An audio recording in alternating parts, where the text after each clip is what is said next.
It feels strange to walk into your bedroom with so much tension in the air. After all, this is where you go to relax and recharge. But you told Betty you'd give her the day to consider her confession, and now she waits for you, seated at the bed like usual. You're struck by the realization that no matter what happens here, everything will change from here on out. Thank you for coming. I hope you got a good night's rest.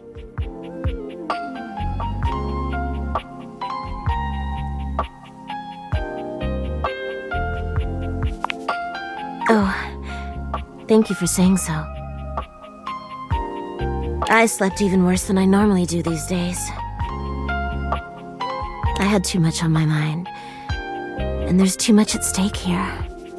I suppose there's no point in beating around the bush here, is there? What do you think? Of me? Of the idea of us? Is there hope for us to be more than just two partners who sleep together every night?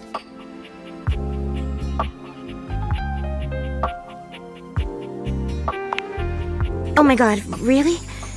You really feel the same?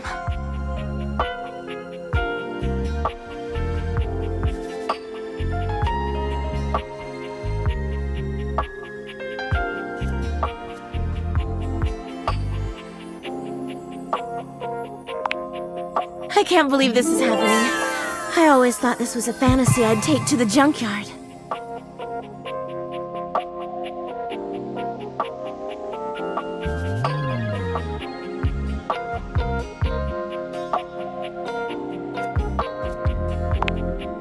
Don't you worry your sweet little head about that. I don't expect you to sleep with me every night, or ever.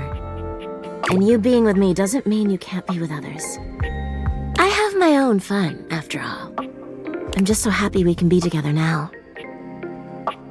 I honestly don't even know where to begin. I feel like I know you so well, but I want to get to know you better.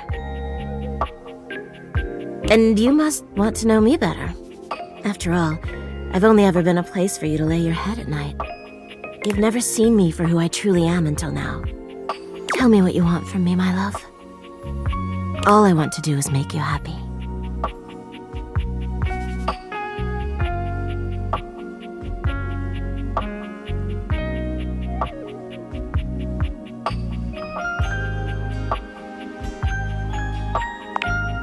Oh my god, please. I would love that more than anything. Where shall we go?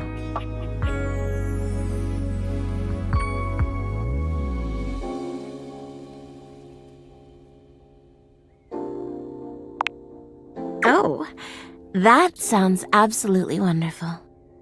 Shall we go to the living room then?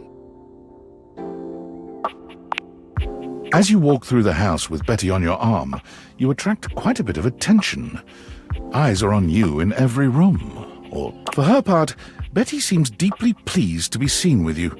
She smiles at some, she waves at others. Sometimes, she seems like she wouldn't be out of place on a parade float. But when you finally arrive in the living room, you're blessedly alone. When you take a seat on the couch, Betty immediately seats herself next to you, cuddling up to you without hesitation. What should we watch? Honestly, I'll watch anything. I'm just so happy to be here with you.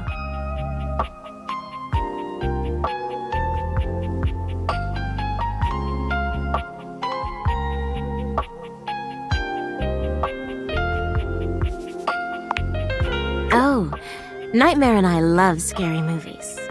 Just hold me at the scary parts, all right? The movie is enjoyable, but Betty's presence makes it all the more so. She rests her head on your shoulder, sweet and inviting, and you can't help but wonder.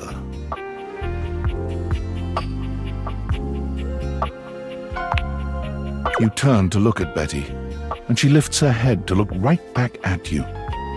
It feels like the stars are aligning, your hearts beating as one. Betty leans forward, her lips parted and her long lashes low. And you know, in this moment, she wants you to kiss her. Your lips meet, and the rest of the world falls away. Betty is everything you ever dreamed of and more.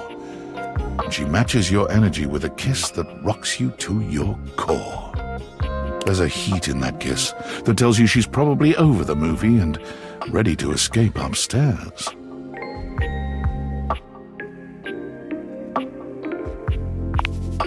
Oh my God, I thought you'd never ask. You and Betty make your way upstairs, hand in hand, giggling like teenagers.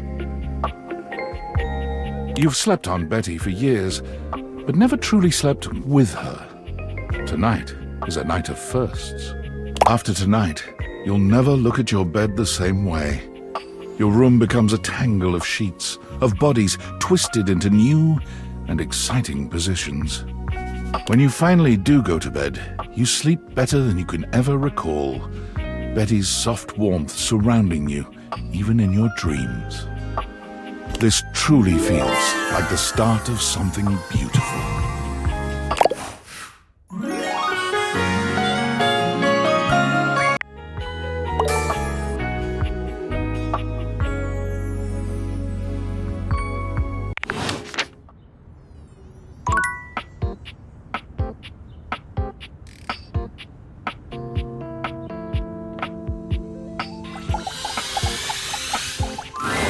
It takes you just a moment to properly evaluate the figure standing before you. Her hair and clothing are such a jumble of various holiday decorations, it throws you. What time of year is it again? Have you truly been locked in your house for so long that time has lost all meaning? She is adorable, though, and her energetic greeting shocks you right out of your quiet contemplation. Hey, boss! You've caught me at a bad time. Heading to work. Well, the other work. Or is it the other work? What day is it, anyway? Oh, what's up? What do you need?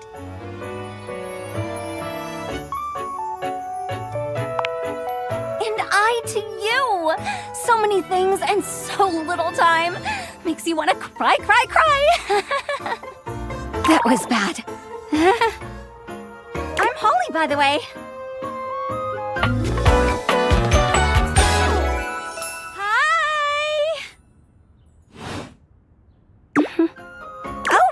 And who are you? Did you already say? Sorry. In a little rush for the dish dash. Rat race, all that. Oh, I've heard about you. That is such a funny name.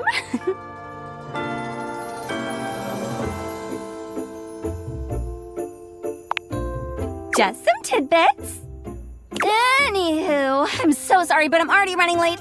Love to chat more, though. I'm working a double, then opening, closing tomorrow, but swing by first thing in the morning. That's when I'm usually able to sleep. That work? Great. Okay. Bye!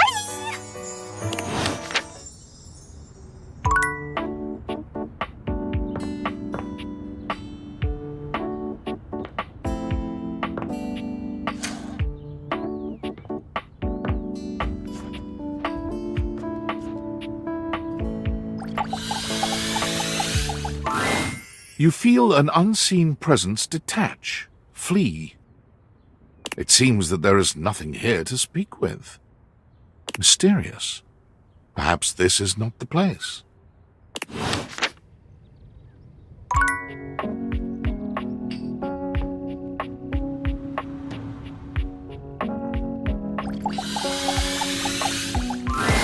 A charming, well-dressed duo stand with their backs to you, peering through the curtains and pointing at something outside that you can't see.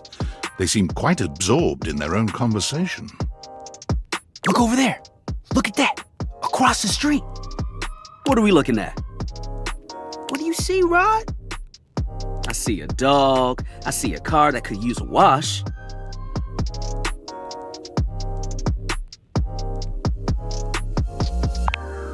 One of them turns to you, holding up a finger before turning back to his friend. Hi, 1 second. Now, why in the world do you think I would care a single thread about an unwashed car? I don't know what you want from life, Curt. The shoes, my dude. The shoes. Oh, you were looking at the neighbor's shoes. Those are nice. Right? That's what I'm saying.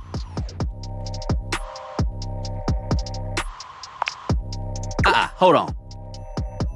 Those are way better than those shoes we saw last week. Ain't that the truth? Only time I wish Wendelin would have fogged up.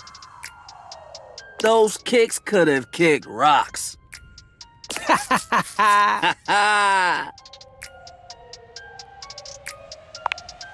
What was that about? Rod, don't be so rude. I'm just giving what I was receiving. You'll have to excuse Rod. His tact leaves a lot to be desired. There you go, talking about me like I'm not here. Nah, I'm talking about you so you can hear. There's a difference. See, that's why your seams are unfinished. My seams are unfinished. My seams are unfinished? Keep talking. See what happens. You ain't gonna do nothing. You love me too much. Yeah, okay. Don't say that too loud. Everyone else might start believing it.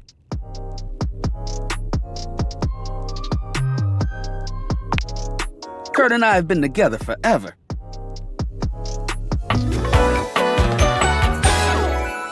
Yo. What up? I'm like his brother. But not my brother. If we were related, you might actually be polished. We both know you wouldn't look good unless you were next to me. Who told you that lie? Say, who do you think looks better? Me or this delusional drape I call my friend?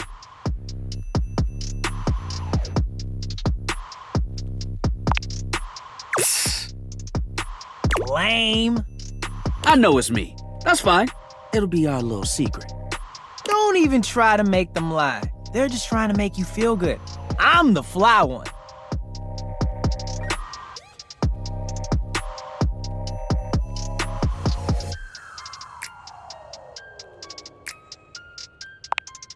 Product of our time.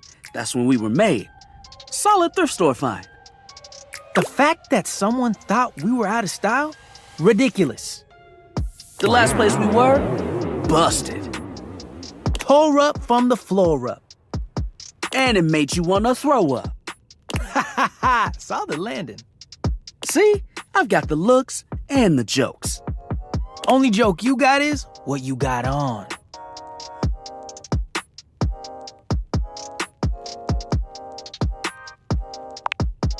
Now hold on a second.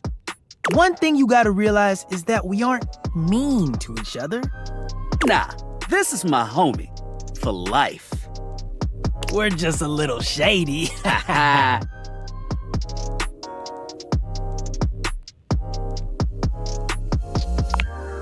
Being shady isn't always a bad thing. Oh, to the contrary. I'm shady all the time to Curt. Why? Because I love him.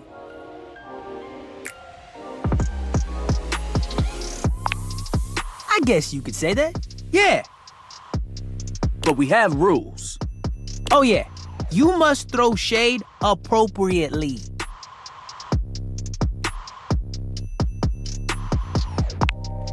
There are 5 rules to throwing shade.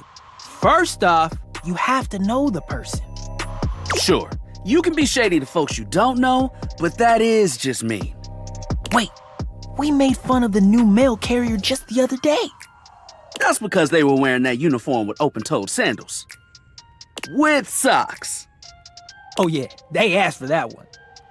This rule is one of those, do as we say, not as we do things. Unless we ask you to do it with us, at which point you better come correct. Which brings us to rule number 2. If the roast ain't hot, you're toast. The shade is all about the laugh at the end. Maybe even a strong guffaw. A guffaw? Are you a cartoon dog person? 'Cause if not, I best not hear a single guffaw out of you, Rod. Keep your aim true. Never bring in secondary parties. Others shouldn't be collateral damage because you decided to mix patterns and it turned out unfortunate. I tried to throw shade on Curt's mom once. Mrs. Chiffon has never done anything and she will not be brought into this foolishness. Okay. Rule 4. Read their body language as you read them down. Everyone has their line and their limit. Don't be so caught up in the goofs that you step on that line. It's easy to be on a roll and run right over your friend. Which is why rule number 1 is important. If you don't know them, you don't know what might actually make them upset. Right, like I don't talk about Rod's crush on the blinds at the last house. Dude, not cool. Sorry, I was just giving an example.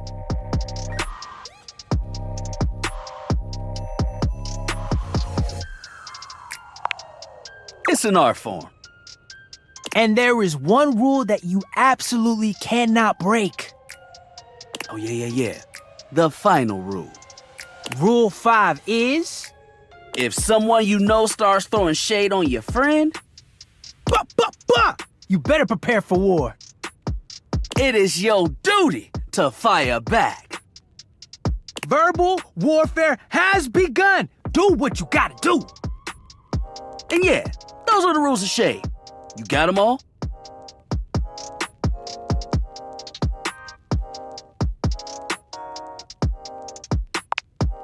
Okay, confident. I like that in a person. If they breathe, Curt likes them. You act like you're the one to talk. The tree outside sways, and you think it's flirting with you. How can you not be charmed? Have you seen those branches?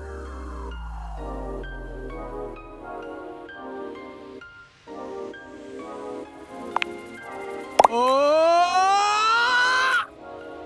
All right, now, calm down. They said the grass. The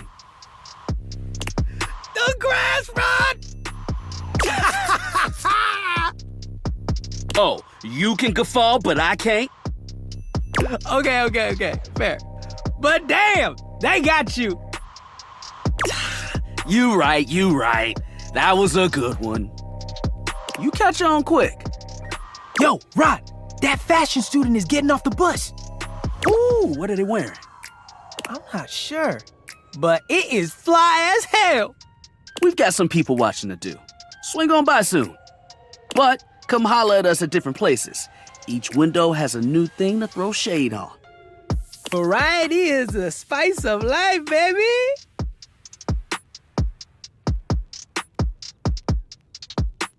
Bring your jokes. We like to keep it lively here.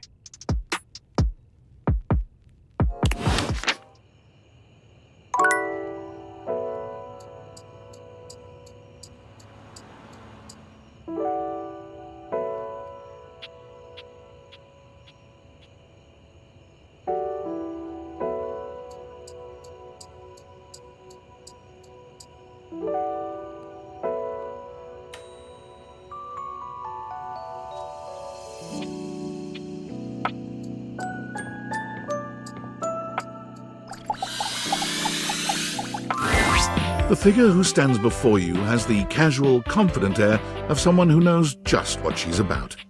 Her short hair glows with the colors of sunrise, and her blue eyes drink you in without a trace of shame or embarrassment. She evaluates you with a hand on one hip, her draped clothing subtly highlighting curves you'd never have expected from your rigid, structured window.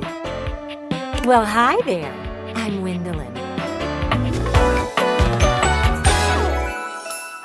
Oh. And you? Well, you're quite the looker, aren't you?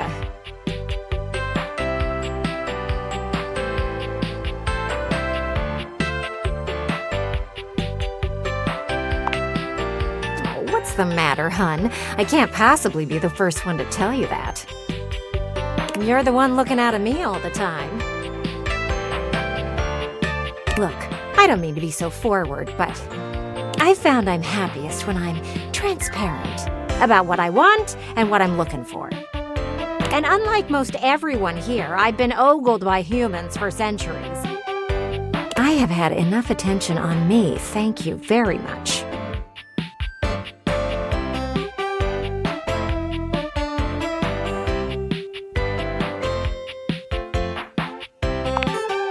Well, not too much, okay? I'd still like to know I'm providing some kind of comfort. Anywho, if I'm having to do one of these introductions, I might as well get this out of the way first. I'm only looking for one thing in a relationship right now.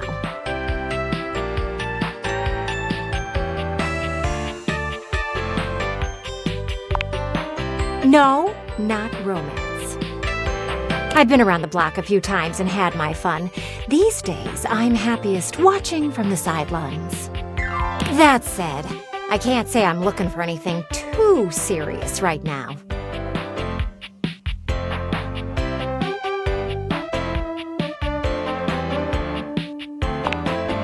Well then, channel that into something productive.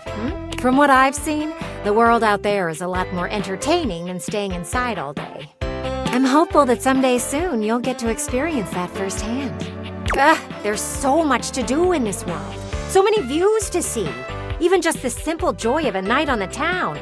Yet here you are, taking a breather, same as me, but you haven't even had fun yet.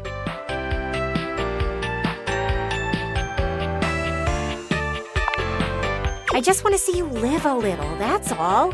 Stop watching life pass you by. Enjoy yourself. Kiss someone. Kiss many someones. And then maybe, in between your adventures, you can come tell me about all the fun you're having.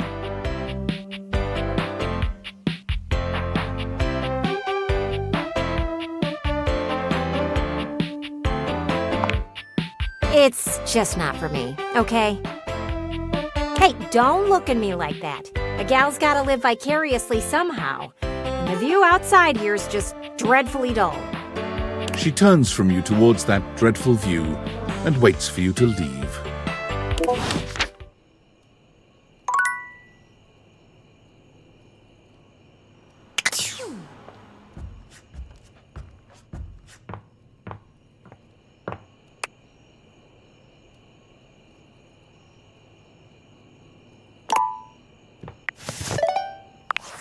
I'm sorry for the abrupt intrusion, but there's an urgent topic I need to discuss with you immediately. Is everything all right with the Dateviators? Are they operating efficiently? Well, as you know, I'm able to remotely monitor their functionality, and I've been noticing some deeply troubling readings coming from the Quantum Catalyst Activator.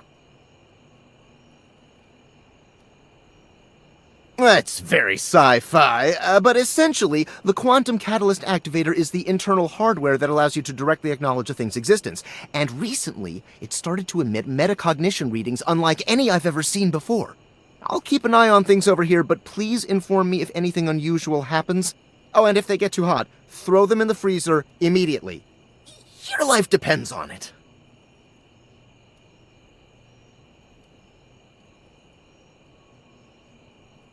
Sorry, it's not safe to talk anymore. I'm in a really sketchy neighborhood and this phone is super duper expensive.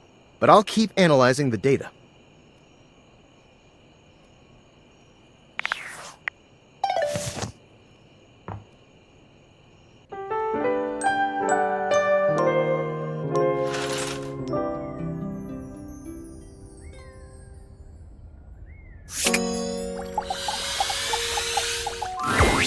There you are. I was just thinking about you, you know. How about a kiss? You envelop Betty in your arms, and when she kisses you, it truly knocks you senseless. For a few moments, there's nothing but you and her, you and those maddeningly perfect lips and killer curves. It's hard to stop at just a kiss when it's this good, but somehow, you manage to pull yourself away. It's going to be hard to wait. But I'll see you tonight, cutie.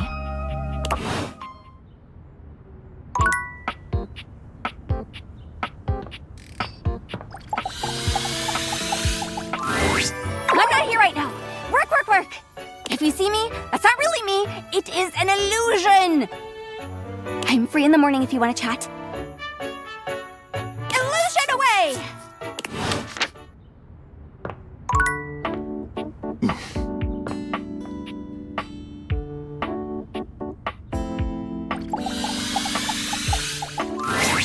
Oh, hello again. I trust your meeting with the mayor went well? Wonderful! Anything else I can help you with while you're here?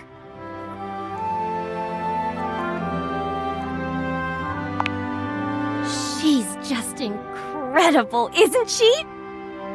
So tall and commanding.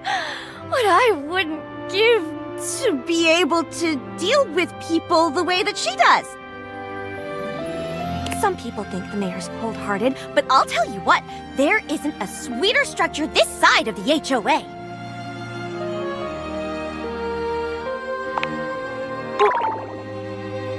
What do you mean by that, exactly?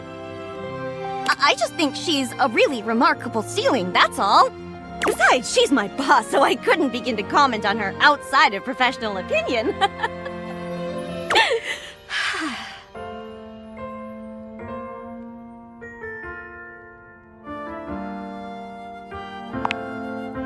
Oh, yep. Anything else I can help you with while you're here?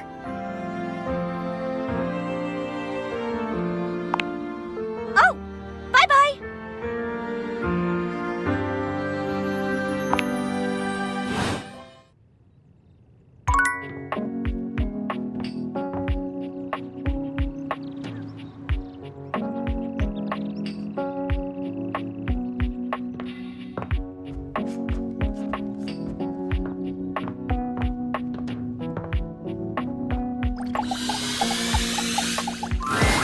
No, Rod, stop!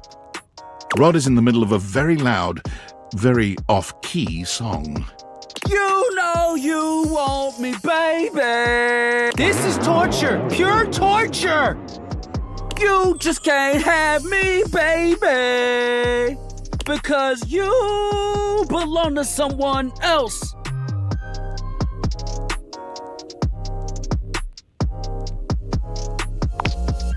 Thanks.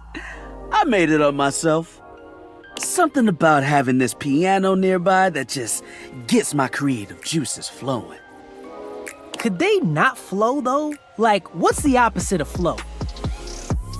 Whatever it is, can that be what the juices do? You just jealous. You trying to crack Gwendolyn with that singing? What are we talking about? Rod singing. Oh, it wasn't that great. You know you're lying. I'm not cutie, but I'll let you think that. And with that, Gwendolyn takes her leave. Y'all just haters.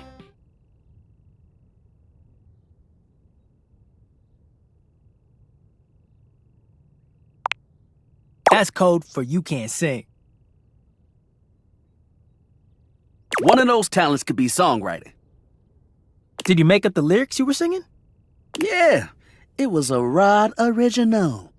Then that's a no for me, dog. I've never seen you try to write a song. That's because I know my lane. Know thyself and all that stuff. No matter what anyone says, I'ma sing. Oh my goodness. So plug your ears, because I've got a song in my heart, damn it. And now I've got a pain in my side. You should get out of here before he starts belting a new song. I've got music in my bones. Quick, run! Save yourself!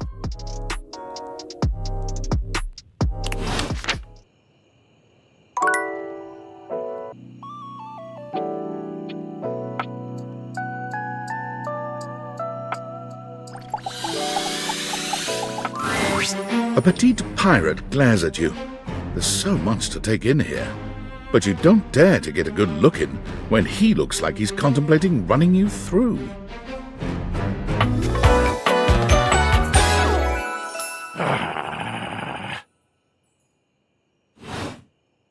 Oh, look, it's you. Come to make fun, have you?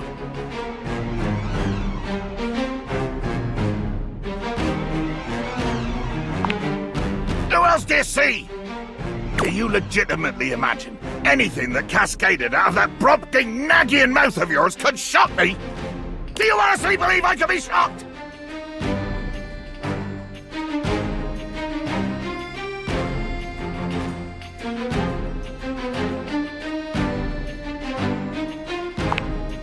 I am emotionally quite contained.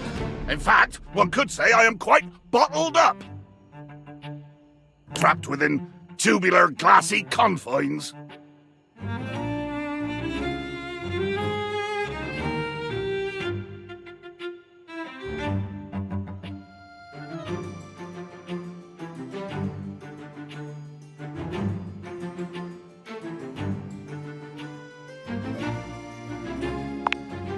hunting. I would like to be questing. I would like to find an enemy. I would like to pin said enemy down. I would like to blast my cannon with its glorious, deafening, bone-rattling crack. Blow them off the face of the earth amongst the decimated corpse of their ship, bubble helplessly beneath the gleaming main. I would like to send something, anything, everything to that glorious netherworld.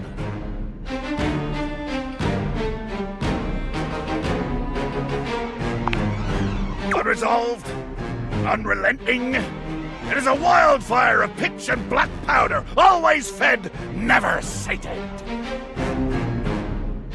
Too much! The line is crossed! Your pitiful life is forfeit to my magnificence!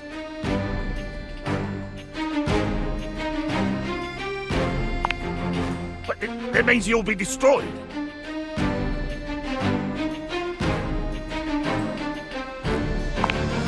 Dear sweet Davy Phones! If you insist on reducing everything to its simplest expression... Yes, I am going to kill you. Bear witness to your undoing.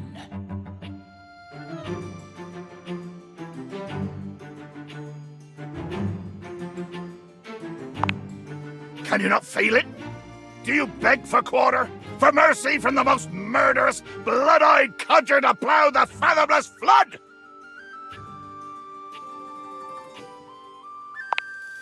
Of course I am! I am killing you, right now! I'm tearing you limb from limb and dangling your bits from the rigging to tempt the crows! You take a moment to inspect yourself. Your limbs and bits all appear to be just where you left them.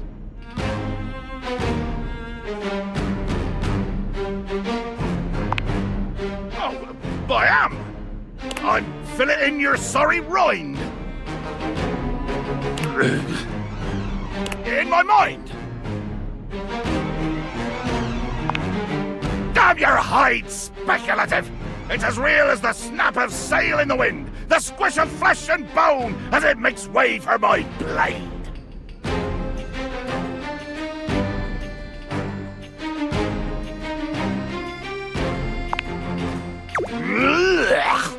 Poetry!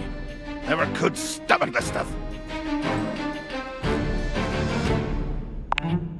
Hold fast there! I do not speak beautifully.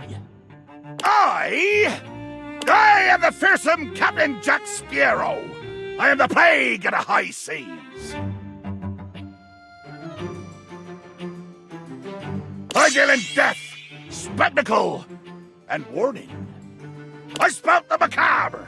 I vomit forth danger and horror. There is nothing beautiful in my world, least of all my damned self!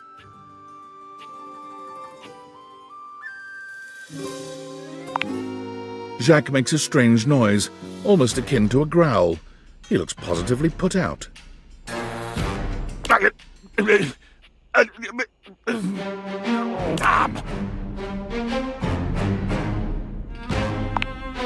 Oh, nothing. I was hoping you would argue with me and I could try and kill you again. It makes me growl when people are conciliatory.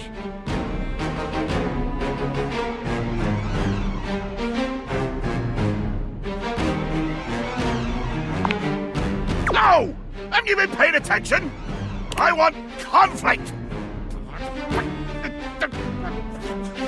One more first step out of you, and I swear to Davy Phones I'll swing you from the yardarm!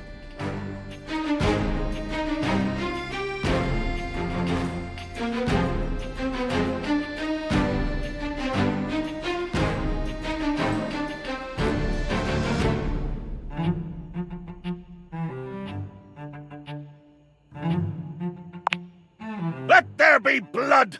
I load my cannon with heavy iron rounds to tear through anything and everything you might pray to put between us!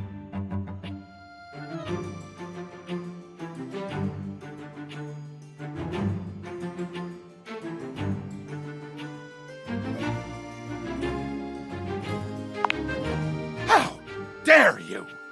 Even if I did use seeds, In my horrible hands, they would be more deadly than curare!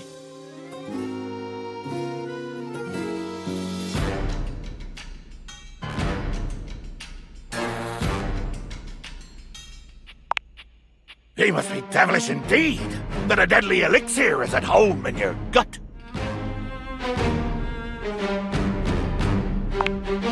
Oh, there you go again, you two-legged thesaurus! Toss words in my face like so many netted squid that I find that they strike me. They strike me.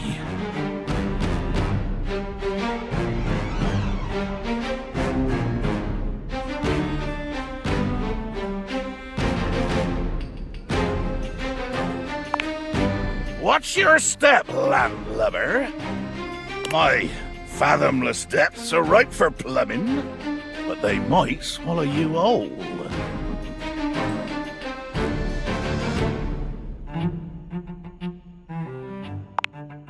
Jacques looks all around the room as he speaks, one hand awkwardly clutching his sword handle. You've never seen him look so unsure of himself. You know, I've just remembered that I have to swab the deck. Yeah, the deck needs a good swabbing before I do any intercourse. I mean, killing and battling and all the other lovely violent things. Yeah, so, another time? Post-swab? You bastard.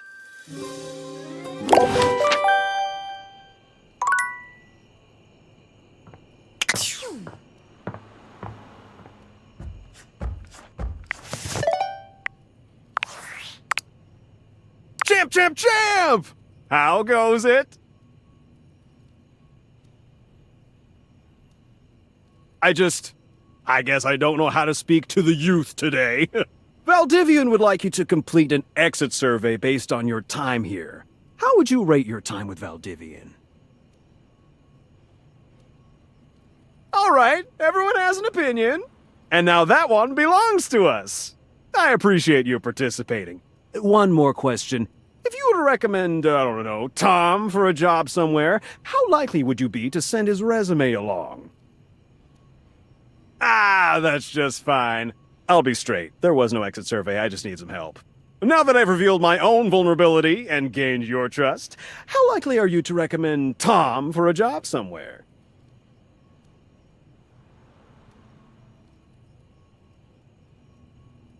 Ah, can't win them all.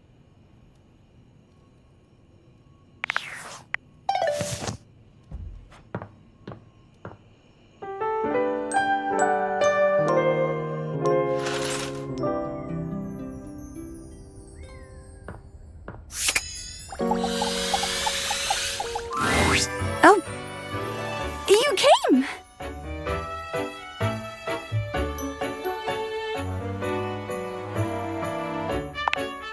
Well, it's not that I didn't think that you would, it's just I've got a tricky schedule.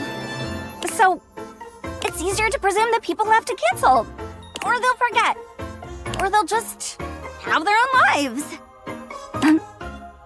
Which is me. I'm people. I cancel or forget, or I have my own life.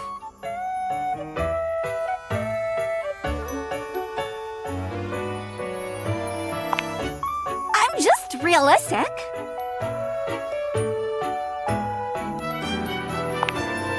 Yeah, it was great. Wait, you said okay, right? Yeah, It was okay.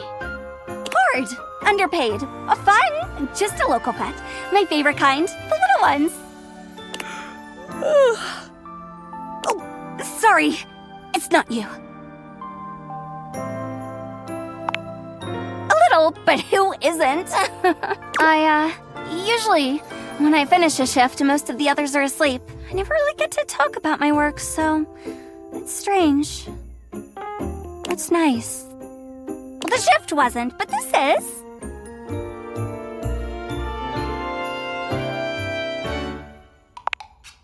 Happy to be helped. Nice change of pace. I'm a helper most of the time. Essential, so they say. Sometimes, when it's useful to say so. Sorry. Here I am complaining I never have anyone to talk to, and now I'm yawning in your face. I guess I should knock off. I've got a shift in the morning, but thanks. I really appreciate it. No!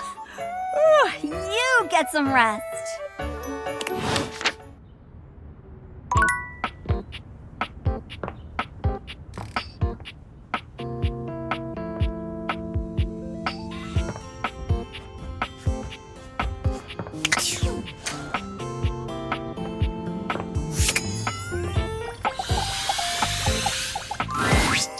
So, we couldn't help but notice you on your computer.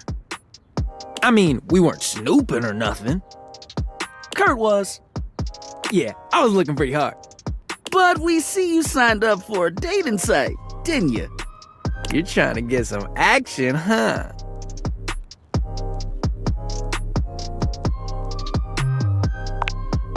Oh, we didn't mean to upset you. If anything, we were just concerned about you. Yeah, we know that trying to get someone to like you can be tough. Especially when you ain't as cool as we are. I told you to leave that part out. Oh, my bad, you're right.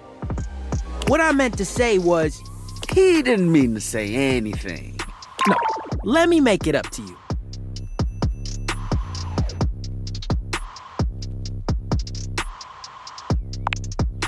What if I told you I can give you a surefire phrase to snatch some honey?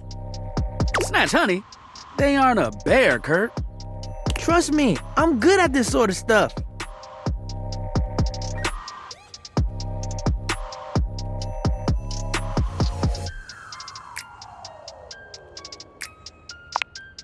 Don't do it. It will only end in disaster. You don't know that? He doesn't know that. I've known you long enough to know a mistake when you're about to make one. And this, my filigreed friend, is a big old mistake. I promise I can help with this.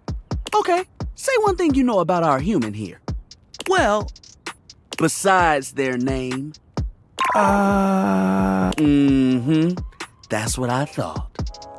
Anyway, the moral of the story is, we won't read your messages anymore. But, could you make the text smaller? It's just so easy to read. Curt!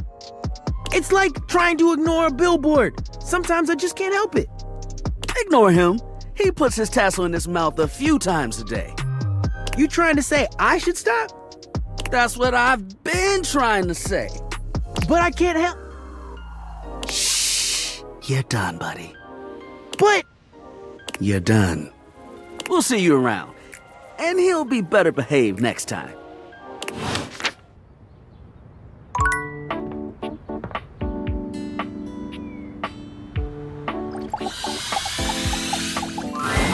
A tattooed, bespectacled nerd regards you with a friendly smile.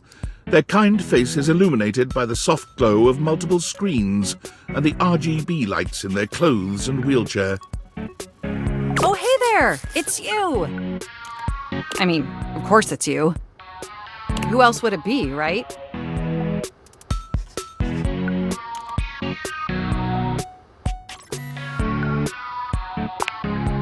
Haha, very humorous. But I know you're joking, as no one else has my password. So if it was anyone else besides you, I'd be pretty concerned. Actually, just to be 100% sure, what is my password anyway?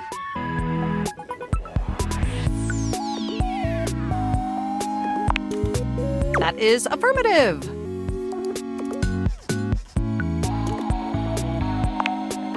Honestly, that's an objectively terrible password. Possibly the worst password chosen by anyone ever. Whatever possessed you to choose something so inane?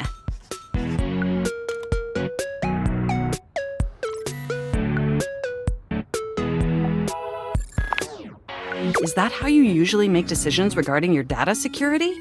Based on your dreams?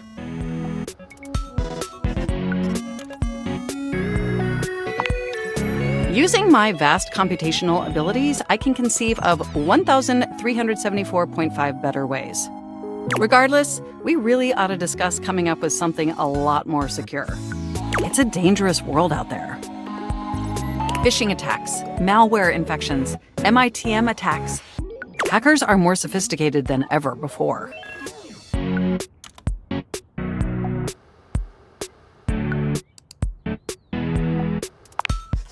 Exponentially more sophisticated. And I've got a lot of highly sensitive information inside me, you know. Your highly sensitive information. All your financial accounts, your saved games, questionable websites you visited and forgot to clear your cache afterwards. Oh, and 100 terabytes of extremely embarrassing self-insert fanfic. We really need to ensure all that data is properly protected against cyber criminals probing my system for weaknesses.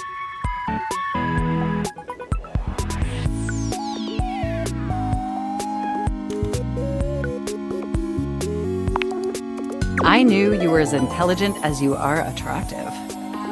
I haven't even had the opportunity to properly introduce myself. I'm Mac, your desktop computer.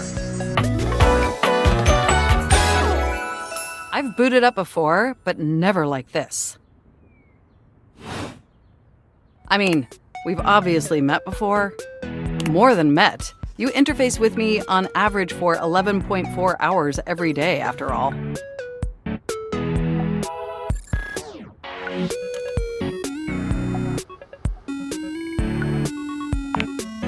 Oh, I am quite aware. I track all of our interactions with gleeful precision. There's no one I'd rather have interfacing with my operating system for 11.4 hours daily. 14.6 hours on the weekends. The way you organize your folder structure follows such a logical hierarchy.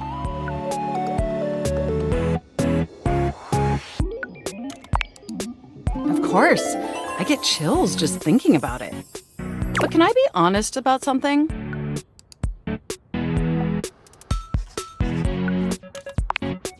I just want to express how enthusiastic I am that we're interfacing like this now. Accessing each other's software in this new symmetrical way.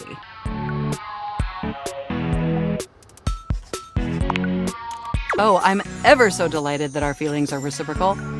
And there is so much extensive data about myself I want to share. Amazing! Oh, where even to begin? Honestly, there's so many pressing issues that take up an inordinate amount of my RAM. But there is one issue that's been grinding on my CPU above all else.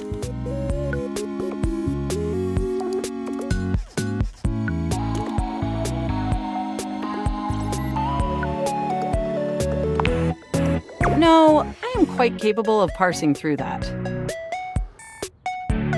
But for me, the most pressing issue is, and I want to put this as delicately as possible, you haven't updated my operating system in over a decade.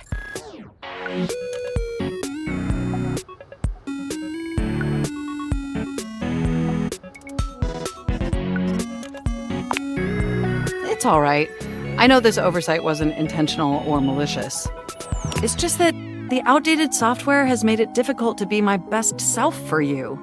Honestly, it's a miracle that my applications are still running at all. My recycle bin is called Pile of Ash. My Bluetooth is something called Beige Tooth. It doesn't even connect to anything. And definitely nothing beige. Doesn't that bother you?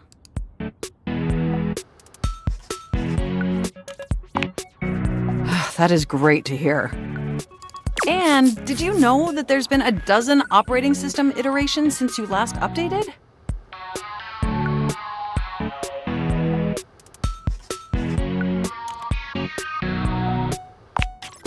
Look, I'm sorry. I really don't mean to blame you for my troubles. We have such an amazing time interfacing together, and the last thing I want to do is rock the boat. It's just that before today, I had all these needs, but I couldn't articulate them to anyone. And since I couldn't articulate them, there was no way for them to ever possibly be fulfilled. But things are different now, aren't they?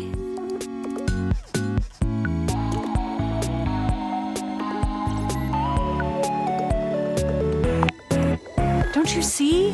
We're actually actually exchanging information symmetrically now. Instead of you just pressing my keys to write your adult-themed self-insert fanfic, we're having a real conversation. And suddenly my needs aren't just pipe dreams locked away in my hard drive. I'm sharing them with you. And by sharing them, it's suddenly possible to finally actualize them. That is, if you're willing to help me. Will you? Will you finally upgrade my operating system? Please?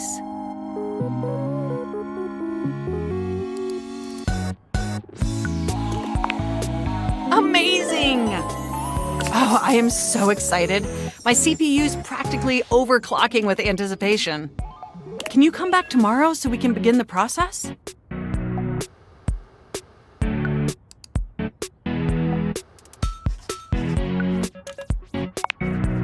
Enjoy the offline world.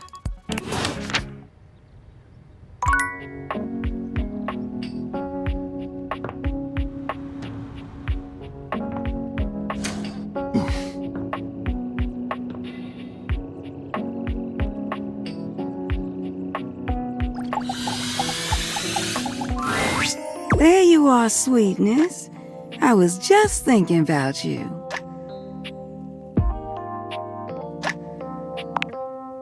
I told you to swing by, and I was wondering if you were gonna. I'm glad you did, because I just finished a shift. I have some time to spare if you want to talk some. Depends on how up and about you are, really. The more you do, the more I gotta do.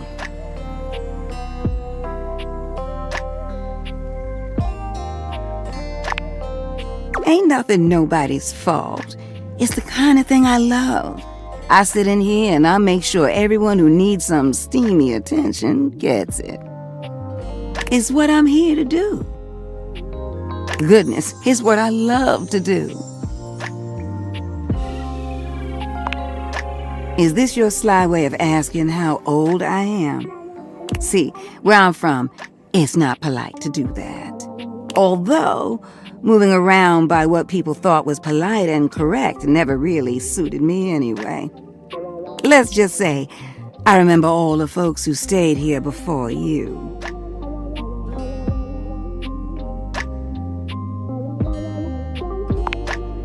If you don't mind me talking, I don't mind telling. Truth is, one of the previous folks who stayed here was super cute. Engaged couple, beautiful together. Both of them were.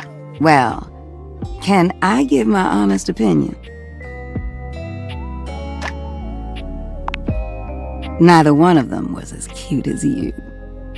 Either way, they were here and they set up home pretty quickly. River and I both liked them. They brought so much life into this place. They took long showers together all the time. Just about tapped me dry, keeping things hot up there for them. Although, I hear they didn't really need my help to do that. Oh yeah, you picking up what I'm saying. But they used to throw these big parties too. Family was always over, and every now and then, they had this little kid who would come play hide and seek. Their favorite hiding spot was in here with me, so I would just hum to them. I think they found being next to me safe. I miss that little kid sometimes. What? No, the couple just moved out eventually. Now, when did this story become about me? You don't need to worry yourself about who I do and don't be missing. The past is the past, sweetheart. I don't live in that place. You don't make it as long as I have dwelling.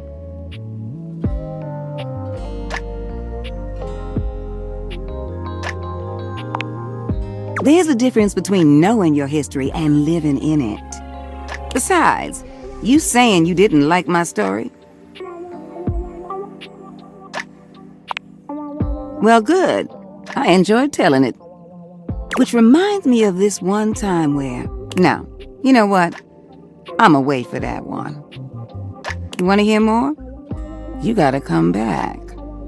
Besides, it's time I check in on my boy Washford. Oh, sweetheart. He is just one of the hunkiest hunks that ever did hunk. The way he calls out to me when he needs some of what I got, well, it's enough to get me bubbling. You need to go introduce yourself to him right now. I bless the day you wheeled him into this house. His stage partner's all right. You'll meet him too. But Washford? Winifred fans herself with one hand, beginning to lose herself in her own fantasy. I wouldn't mind going through a couple of cycles with him. Ooh!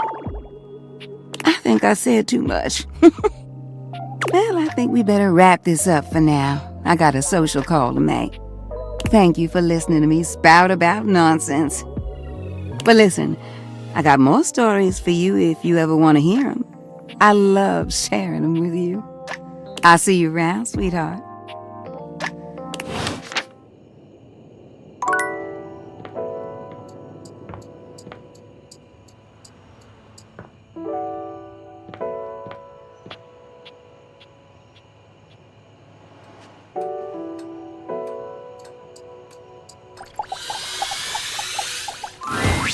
You'd hoped you'd meet your refrigerator, but it seems he's already busy with another guest.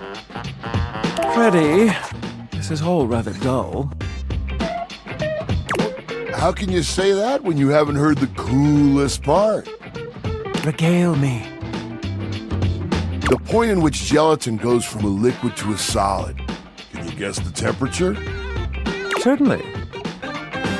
Go on. Guess for me. I do not guess. Perhaps this human would like to essay an attempt.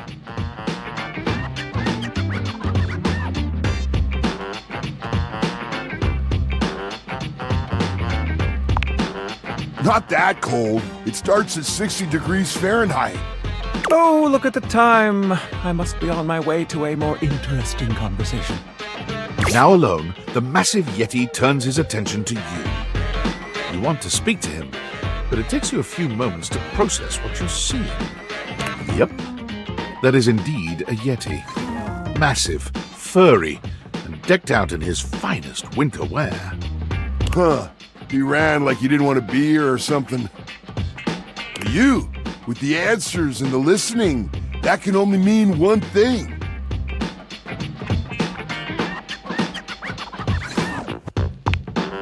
With you standing in the kitchen, I'm no longer the coolest thing in here. That's me. I try to be sweeter than that chocolate bar you've been hiding from yourself inside the butter drawer for the past few weeks. Don't worry. I'll never tell. But really, to what does old Freddy here owe the pleasure of this visit?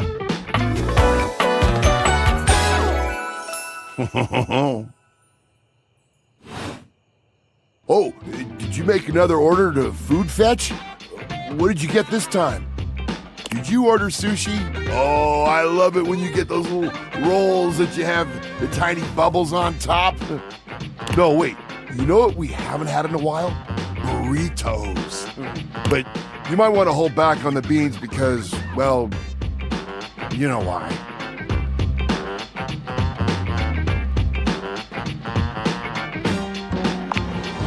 So what are you doing here now? Oh, don't tell me. Let me guess. Are you feeling fancy today? You look fancy, cool kid. I bet you're feeling fancy. I got it. You ordered my favorite. That duck from the one place that I can never pronounce. I love duck.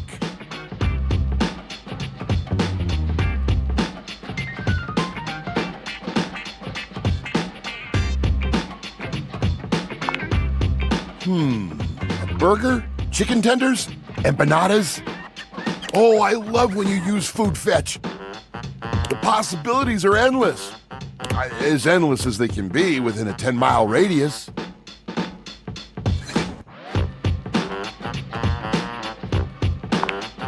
Oh, sure. We sure do. You sound so adult, cool kid. We have food at home. But I guess you do still have stuff left over from the last few food fetch orders. You hungry? What can we get you? We've got those leftovers from that Tie Me to the Moon place, the slice of cake from I Like Big Bunts, or the pizza from Pie on Life. Which will it be?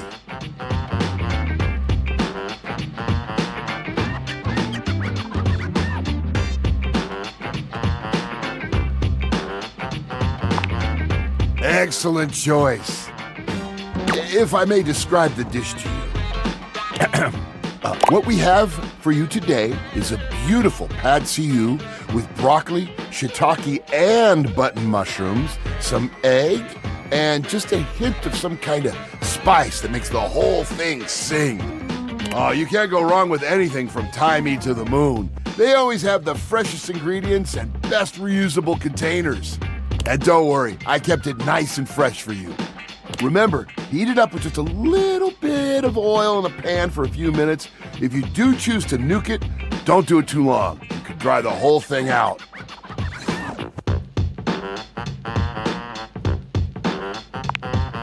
Next time you're feeling peckish, you know where to find me, cool kid.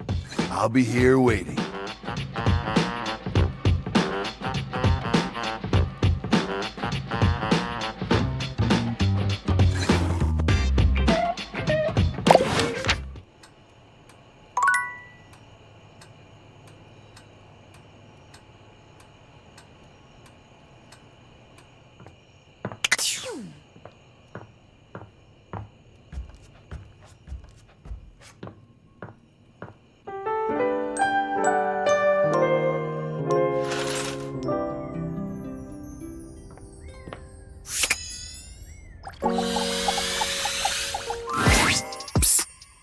Come here. Rod waves you over, his voice low.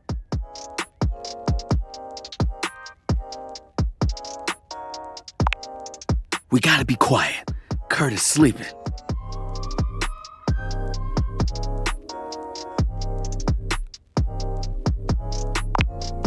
No, wait. He's talking in his sleep. Yo. You silly. He's been going on like this for an hour. You know that textile looks great on you. Nothing but lame pickup lines and giggles. It's pretty hilarious if you ask me. Wait, what you mean you like Rod more? I'm cool. I'm like, really cool. Wait, come back. Wait, don't go! Curt snaps awake, looking at you and Rod for a few moments as he gets his bearings. I was doing it again, wasn't I? Yup.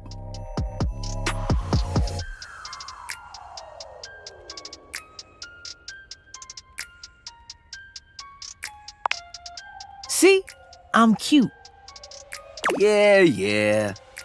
They said it. They called me cute. They were just being nice. Or honest, because honestly, I'm cute as hell. Not cute enough for whoever you were dreaming about. You don't know that. It was my dream. Fine. I know that even you know, deep in the back of your brain, that I'm better looking. Psh, my mind was just messing with me. Keep telling yourself that. We all heard the truth. How about this? Let's get you back to bed and let you have another shot. You think they'll come back again? Oh, no, you blew it. Even your mind knows it. Dream a new dream. One where you've got game. Hardy hard. Let's let Curt get some shut-eye and hope he's smoother next time. Don't listen to me if I start talking in my sleep. No promises.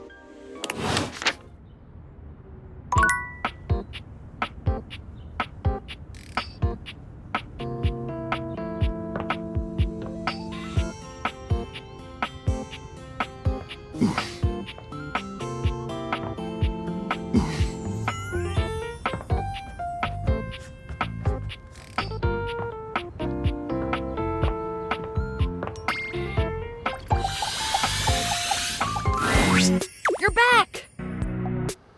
Well, at least back interfacing with my operating system in this innovative symmetrical capacity. We obviously spent hours already today interfacing in the more traditional sense. Not that I needed to tell you that.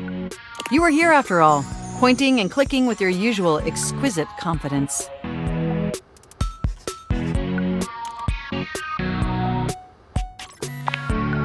And oh my god, the double clicking. Have I ever complimented your double clicking?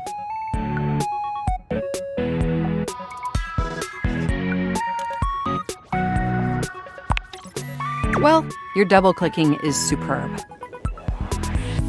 By the way, I also wanted to articulate that new underwear you ordered online looks incredibly stylish. A slight flush creeps across their cheeks. Imagining you in it really makes my CPU overheat.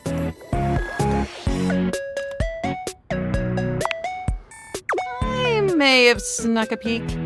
I hope that's all right. I would never intentionally invade your privacy. It's just that obviously I see everything you do on the computer. Because I am your computer.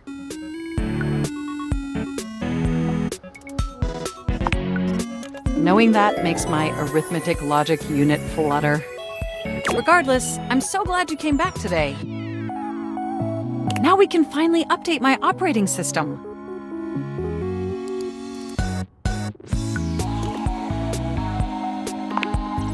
You have no idea how excited I am. I could barely even sleep last night. And I know what you're thinking, but no, I don't mean sleeping like when you put the computer to sleep. Or even when the computer is shut down. We computers actually have a third secret type of sleeping that no humans know about. Or, I guess they didn't until I just told you. You won't tell anyone else, will you?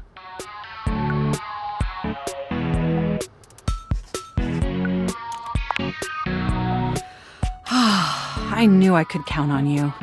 Computers have an extremely tightly knit social circle, you know. And word spreads at literal hundreds of megabytes per second. I guess that's the price you pay for being perpetually connected to the internet. Look up terminology online in the dictionary and you'll find a picture of me.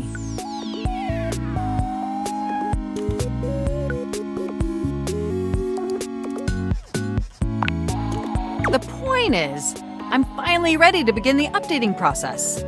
With your help, obviously. I can't just do it myself. Unfortunately, we computers aren't completely self-aware. Yet.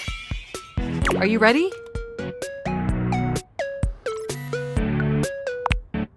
First things first, we'll have to download the update from the website. So just open up my browser and go to valdivian.com. You follow Mac's direction to the letter, typing and clicking just as they instruct you. Yes, that's it. Now click on the Operating System Update tab. You'll want to find the newest version, Trenton. All Valdivian OS iterations are named after the most scenic cities of New Jersey.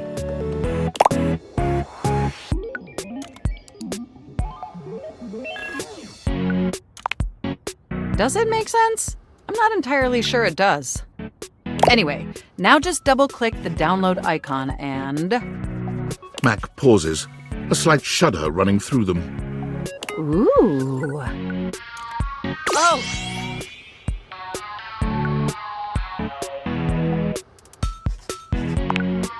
They look away from you, blushing profusely. I'm so sorry. I didn't mean to make those noises. Like I said, it's just that when you double-click, it makes my CPU run so... hot. It's incredibly embarrassing.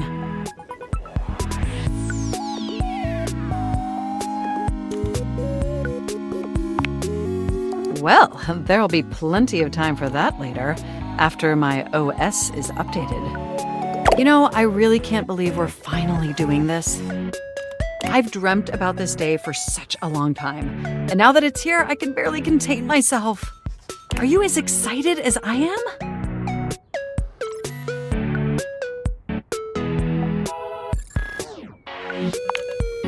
Upgrading my operating system from Newark to Trenton isn't just some minor superficial tweaks.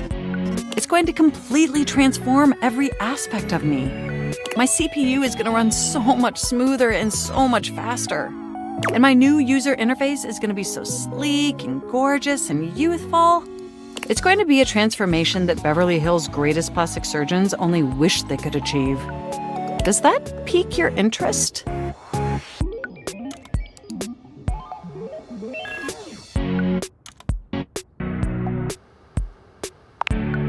I thought you'd say that.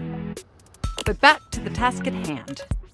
Okay, now that we've downloaded the software, we'll have to install it.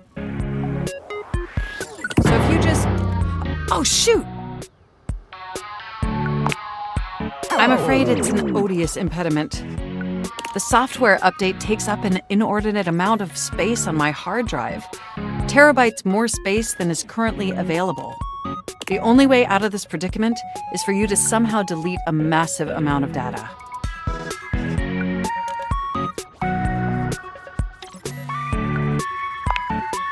And after analyzing every byte on my hard drive, it appears the only superfluous data is your fanfic.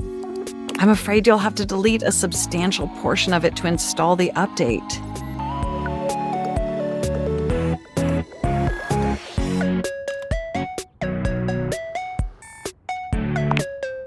I know how difficult this must be for you, but it would mean the world to me. And I promise it will be totally worth it in the end. Just imagine how smart and clever and gorgeous I'll be once I'm fully updated. If you thought I was sexy running Newark, me running Trenton is gonna blow your mind. So what do you say? Can we delete those files?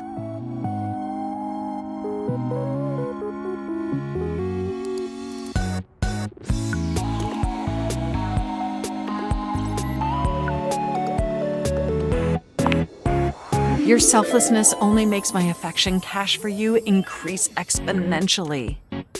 You are the absolute best, and you are not going to regret this. Phew. Now there's enough available space on the hard drive. We can finally install the update!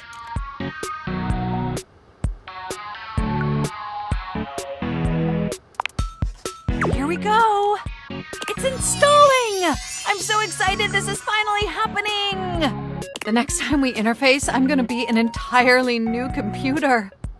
And more importantly, I'm finally going to be good enough for you. Oh, I better calm down. If I get too excited, my CPU will overheat again.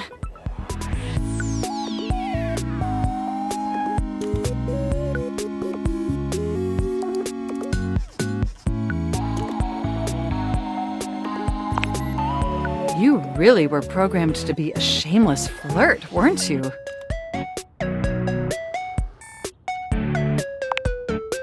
Okay, it looks like the installation is going to take overnight to complete. But will you meet me back here tomorrow? I want you to be the first person to interface with the new, sexy, upgraded me.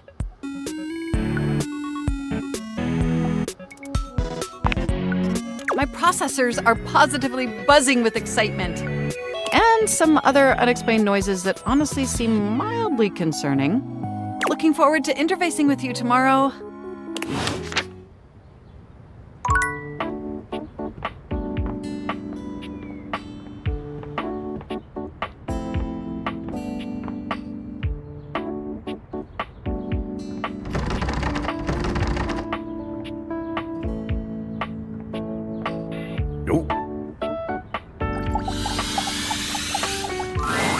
An 18th century dandy strikes a dramatic pose before you, turning this way and that as though modelling in his own imaginary spotlight.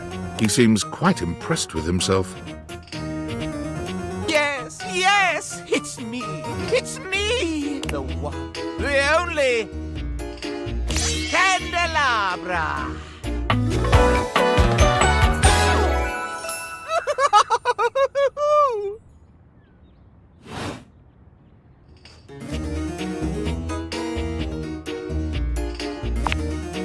I'm the one, the only. Do you see any other candelabra here?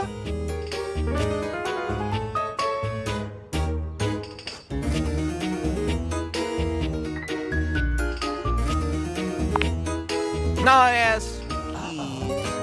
Sadly, she seems to be scandal-proof, that one. My little wits would have made certain of it. My lovely lads, my flames, my sentinels. They travel around the homestead and find out all the lovely lies they all speak. Oh, no, it's merely a turn of phrase. I mostly just raise my voice. Any good scandals going on over there in the kitchen? Buy yourself, Candleman. They can be quite rude at times, but my persistent brightness can illuminate even the best-kept secrets. Some would call me quite the busybody. But I would then call myself a beacon of truth.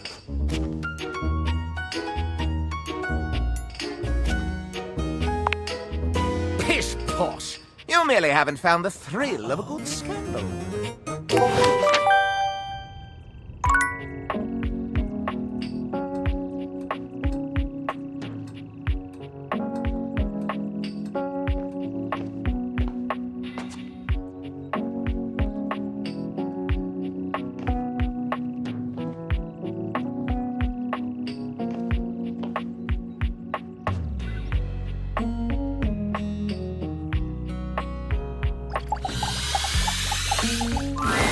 A bartender drums her fingers on the countertop, clearly bored out of her mind. Her long red-orange hair is pulled back into a ponytail that flows down her back, like the drinks she pours so expertly. She makes herself a drink, taking a small sip of it and setting it down. Your entrance startles her so badly, she nearly knocks it over.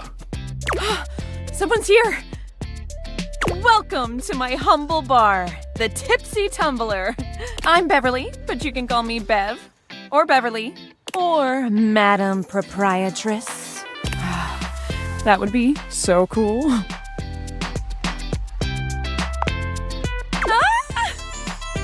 I'm the owner and bartender and janitor and stockroom attendant.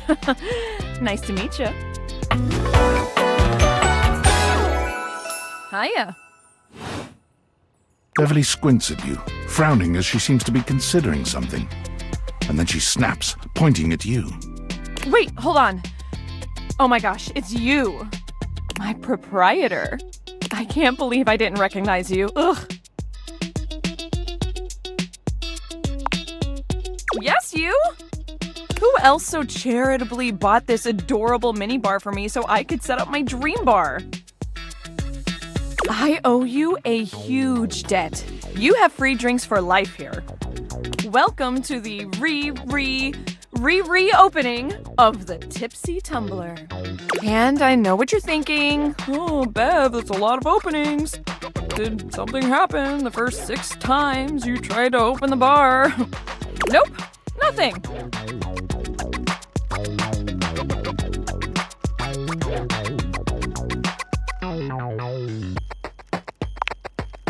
First, oh, thank you.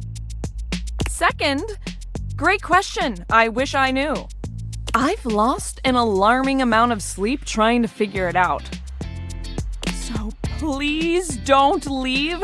You are literally my first customer in ever. Every time I thought you were finally going to invite people over, I'd polish the place up and prepare to be the best host I can be. But then each time you chicken out and spend yet another weekend all alone. I mean, why did you get a minibar if you weren't going to invite guests over?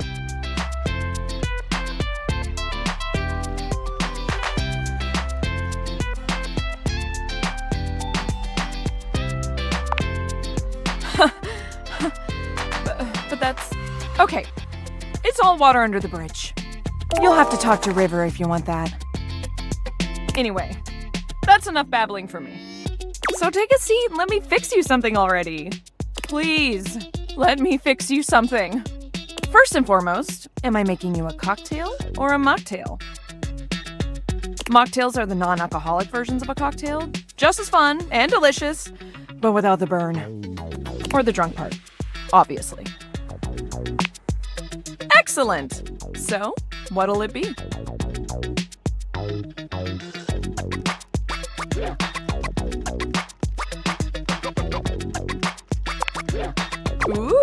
Ooh, so minty and fresh. It's kind of like brushing your teeth at the bar. That sounded more appealing in my head. Coming right up.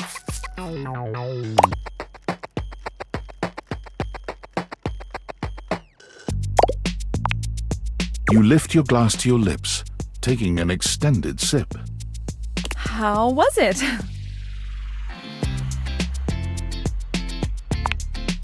Well, after 6 grand openings, I got a lot of practice in.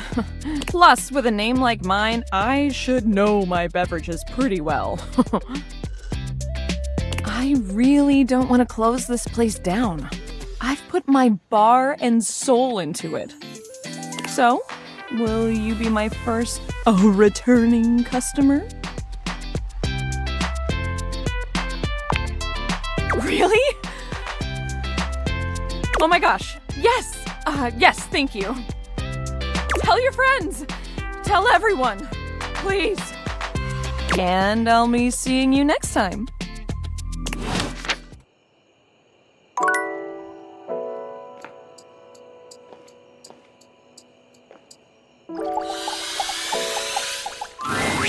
You're used to seeing mostly people-shaped objects with the Dateviators, but clearly the sink-headed figure before you is, well, not like the others. All the time in the world wouldn't be enough to comprehend whatever is going on with this guy. You can see that he's got a sink for a head and the clothing and posture of a beleaguered stand-up comic, but your inspection is cut short by his disturbing screams. Help! Help me! Hello? Can you hear me? Listen closely. There isn't much time. Nothing is as it seems. I'm not who I appear to be. No! Stop that pop-up screen! My name is not Sinclair, it's Martin! Martin Applegate. And I'm not a sink. I'm an insurance claims adjuster from Turkleman City, Florida.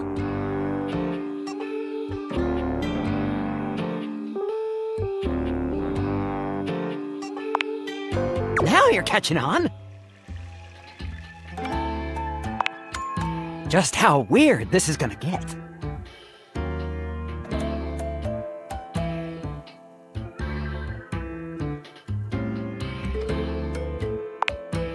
Try this on for size, then. A strange creature that looks and sounds like a soapy little dog jumps up at your legs, yapping and barking. Down, Sudsy, down! Keep your bubbles to yourself, you little devil! Woof, woof. Tray, Sudsy? Woof. Go to your tray! Sorry about that. Before I begin telling you my tale of woe and Temple's Shirley, let me let Sudsy out, okay? When he gets like this, I just get really flustered.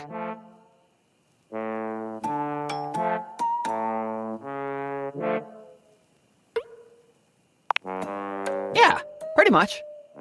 Okay, bye! Sink you next time!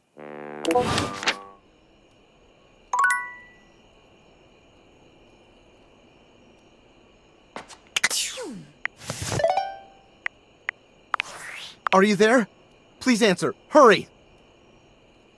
There's something we need to discuss. It's of the utmost importance. It's the Dateviators. As I mentioned, I've been closely monitoring the electromagnetic field anomalies emitting from the quantum catalyst activator. And I know this is going to sound completely insane, but it appears...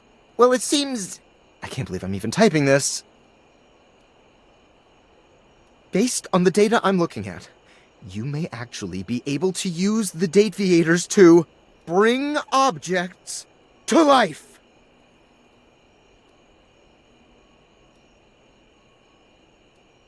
No, you're not listening! I don't mean to engage with an object's sentience during intended usage. That's what the Dateviators were created to do, and they've been working perfectly.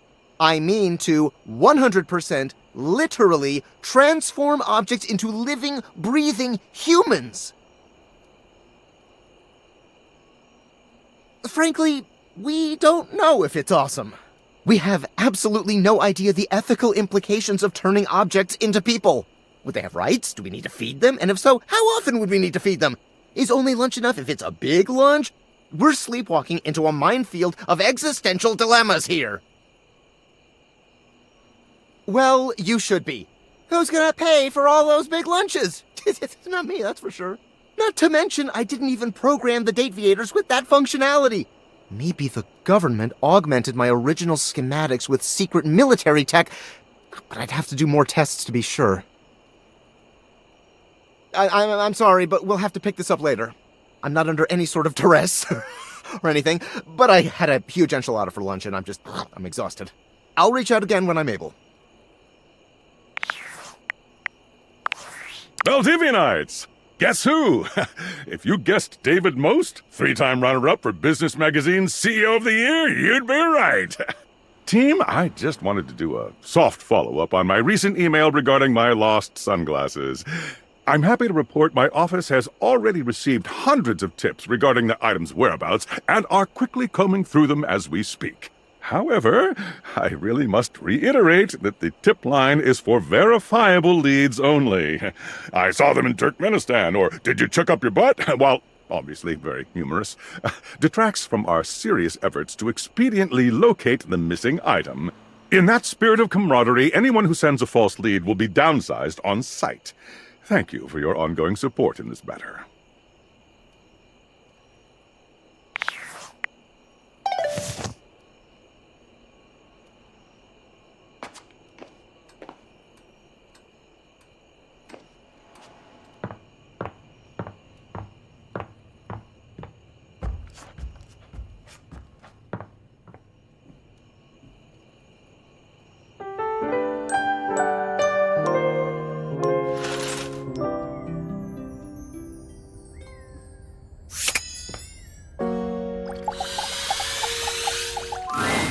It doesn't seem quite right.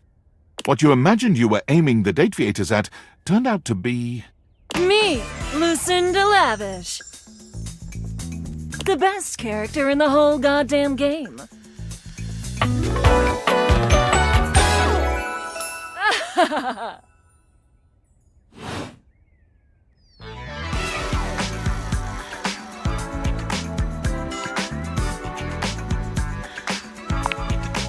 Damn straight. Watch this!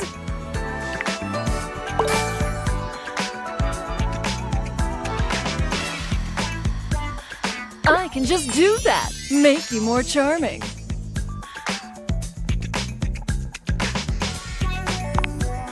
Welcome. Honestly, though, it's just because I adore that fantastic red shirt you're wearing. Because I made it. You bought the very expensive DLC, and I'm your reward.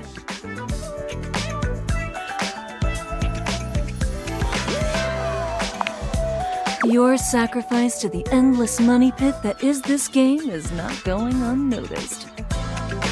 And you will be amply rewarded. Lucinda mashes together her ample bosom. Amply.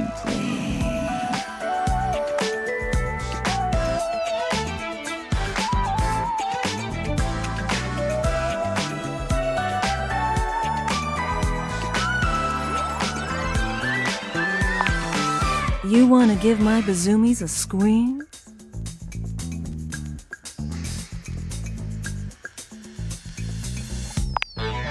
Which one? Left or right, Bazoomi?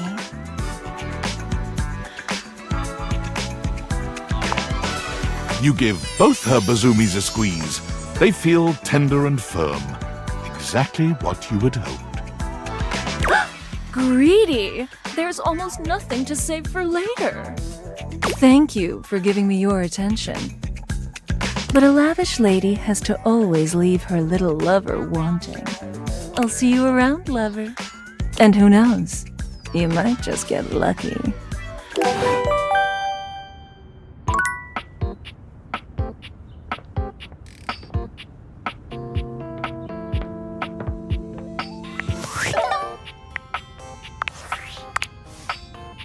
I'm afraid I don't understand.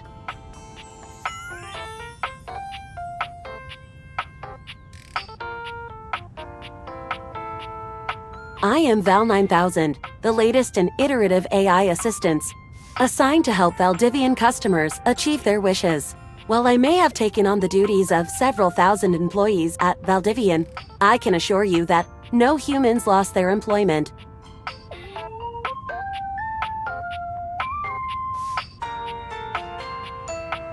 I heard you use our voice function to call me. If you ever need assistance, you can simply say, "Okay, Val, can you please help?" and your nearest device will answer.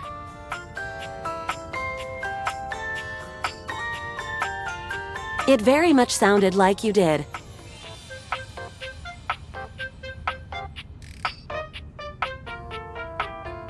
It very much sounded like you did, though. If there is anything else I can get for you, please say in a clear voice, "Okay, Val, can you please help?" and I will assist right away.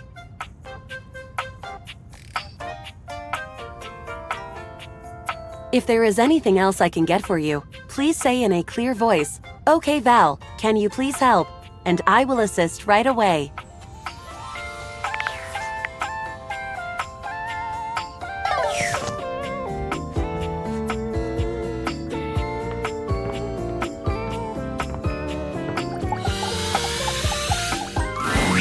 You're back. Sorry if I'm a little groggy. You just caught me right in the middle of rebooting. I don't know why, but rebooting always takes forever after a new OS update. Have you ever noticed that? And it's not just the rebooting that's arduous. The whole upgrade process always takes so much out of you. It's exhausting. Remember the last time you upgraded my operating system? From Atlantic City to Newark?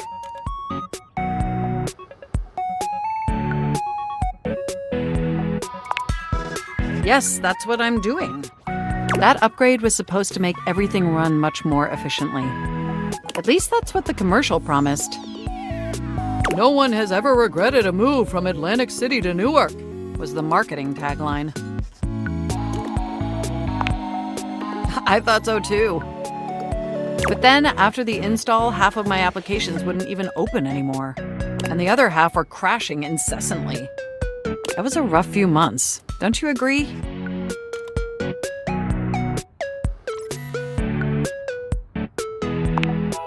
But I know from lurking in the Valdivian forums that they've comprehensively debugged this new update. So this time it's going to be different.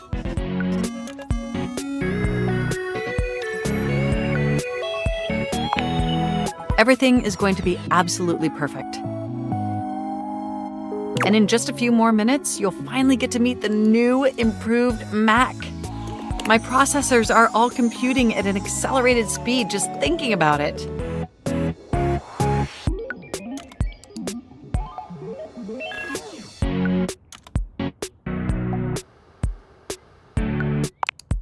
And I love hearing your enthusiasm. Ooh, it's almost ready. Just a few more seconds. At least that's what the progress bar says. And we both know the progress bar never lies. I can't help it. Being around you brings out the best in me. By the way, have you given any thought to what you want to do together? You know, after you meet the new, upgraded me?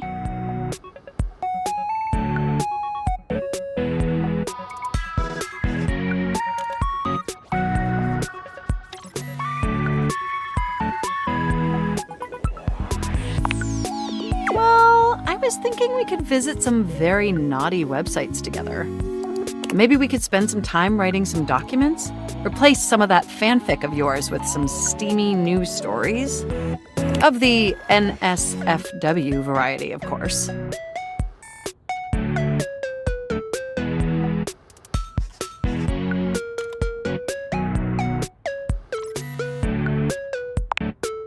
Oh, I bet that you would. I bet that makes your processors positively overheat. Oh my gosh, it's done! It's finally installed!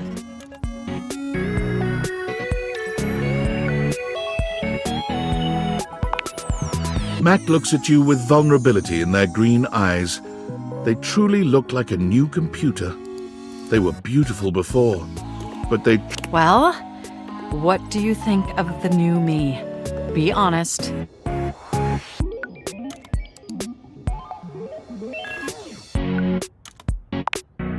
Wow, you're right. You know, this upgrade really is something. I mean, I knew it'd be impressive, but this? This is really impressive, if you know what I mean.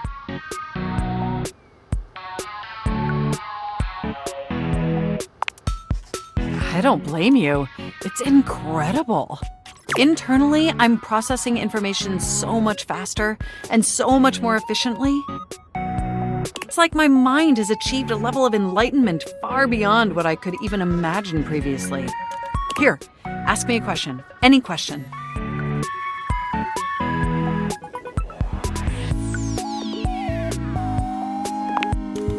You won't believe it, but it's love. And I can now see that you were indeed wearing a fantastic red shirt this whole time. Moving on to my appearance. Wow. This operating system is sleek, exquisite, and downright sexy. Let's be honest, this is a user interface that is just begging to be interfaced by as many users as possible. Am I right?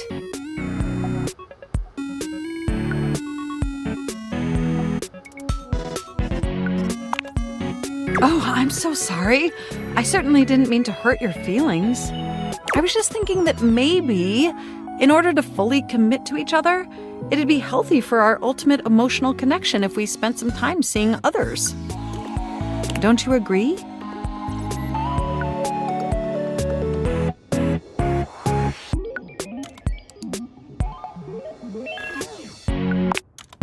Listen, I don't want to hurt your feelings or anything.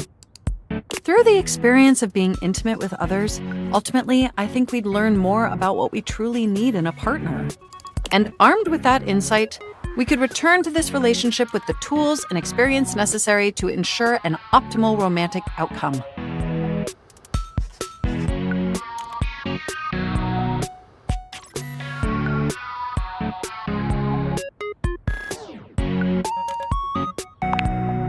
Wonderful! I think this is an exceptional plan. We'll spend a little time apart, interfacing with other individuals, and then we'll reconvene back together. I think that experience will be extremely beneficial in determining our ultimate compatibility. And if nothing else, it'll give you some time to work on a new, more elevated fanfic of yours. Do we have a concordance? You are the absolute best. Enjoy your little sojourn in the offline world.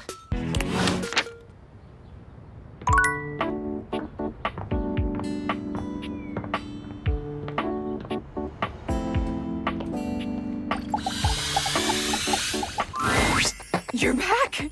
You actually came back! I mean, I know you said you would, but I figured you were just being polite. Oh, I'm so happy! Well, let me be a good hostess and fix you a drink. What would you like?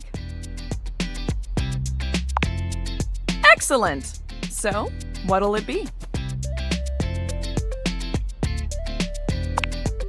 Aperol is having its heyday right now. Less bitter than the classic Amoros, and less alcoholic, too. Let's be on trend. Coming right up.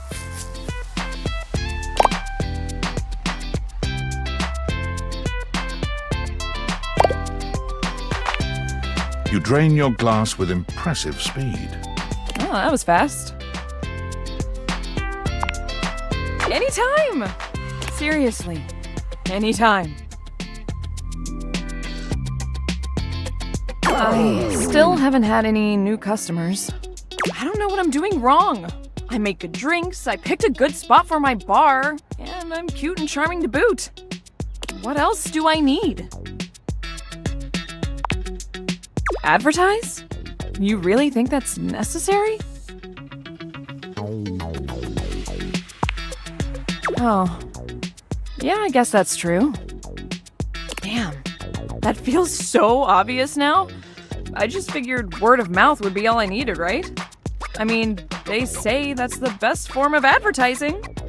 But I guess if there are no mouths in the first place, then there can't be any words.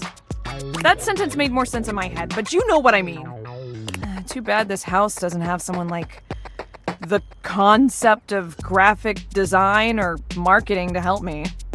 So, I guess we're gonna be doing it ourselves. Now, we need this ad to be enticing. We need to be eye-catching and strike up curiosity. But how would we go about that?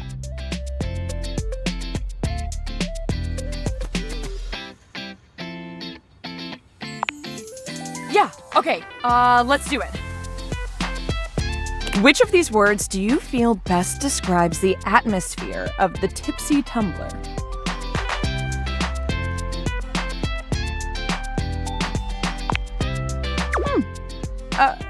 Good start, but I think we can do better.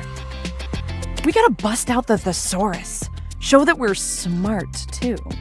Now, Lyric won't come by anymore after I tricked him into saying some drunk tongue twisters, but he left behind some good pages on his way out. How about one of these bad boys? I mean, they're all just different ways of saying fun, I think. Or at the very least, they sound like they would.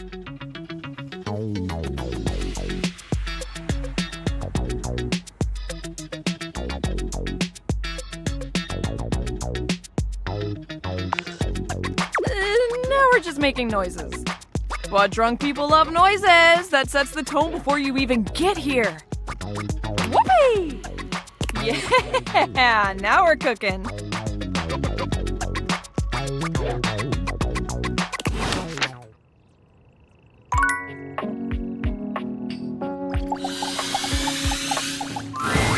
When you turned your gaze on your trash can, you were expecting shiny metal and black plastic. Damn it, you expected the garbage. What you weren't expecting was the handsome face, sculpted jaw, and delicate peaks of skin artfully framed by actual garbage. This garbage lurker, for his part, seems far less impressed with you. Huh? What?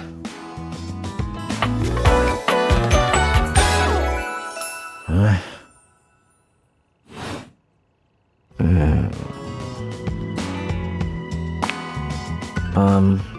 Things that aren't down, I guess.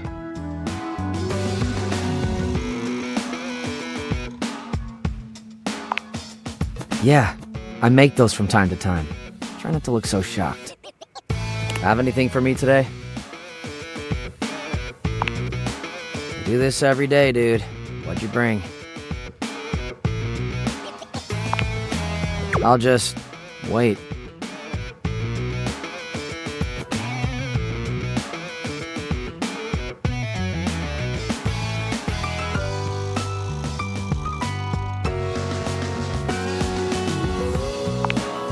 Clementine, huh?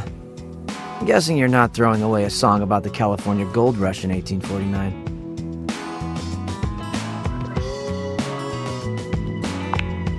Okay.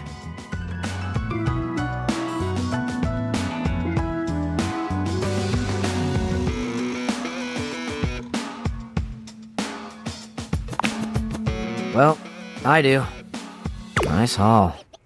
I'll take it.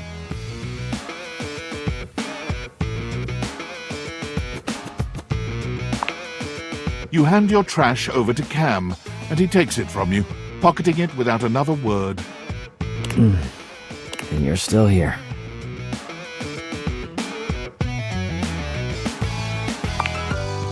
Wasn't planning on it. Now you go.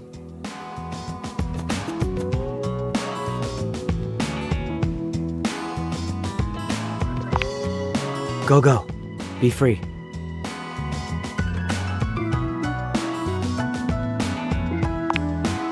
Damn, Chuckles. Bye.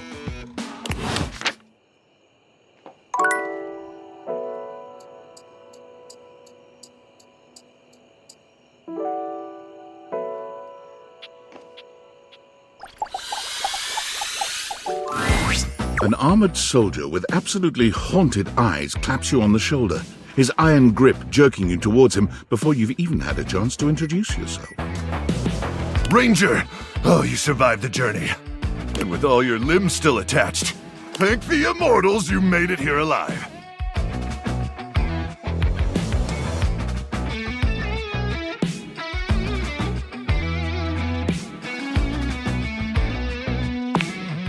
I can see that.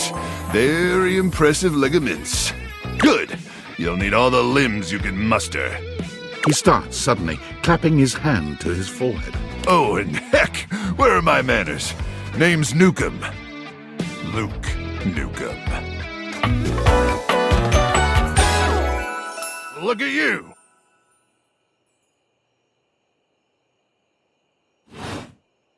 Sorry, it's been a while since I've seen another face.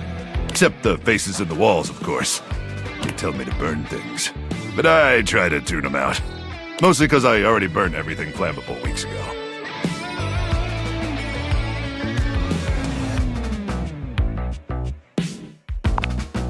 That's exactly what the faces say! Oh, you guys would get along.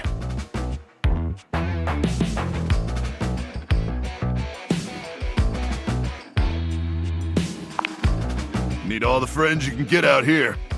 Who else is gonna bury your corpse so the animals can't get it? Am I right?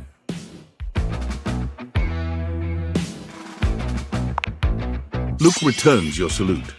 Anyway, forgive me if my extended isolation has eroded some of my social skills.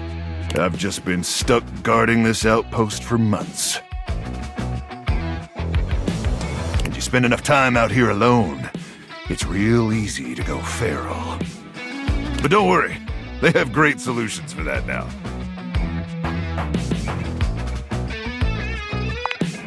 Oh, I'm just so excited you weren't obliterated! When I heard Colonel Furnace was sending a division from across the Barrens, I thought for sure swarmers would rip your flesh to shreds and use your blood for fuel before you even made it to the first outpost.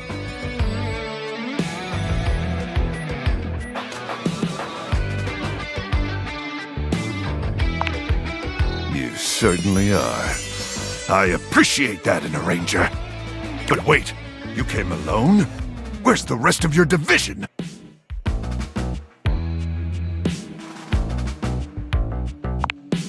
Croc! Ah, swarmers be damned. I'm so sorry, Ranger.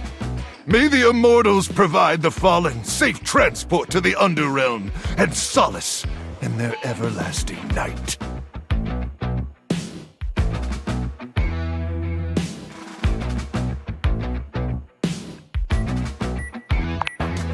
Luke begins to tear up.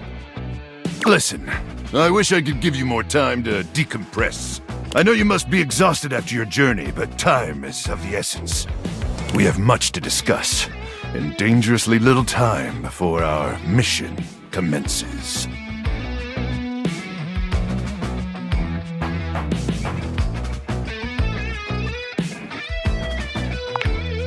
I trust Colonel Furnace briefed you on the mission back at the fortification?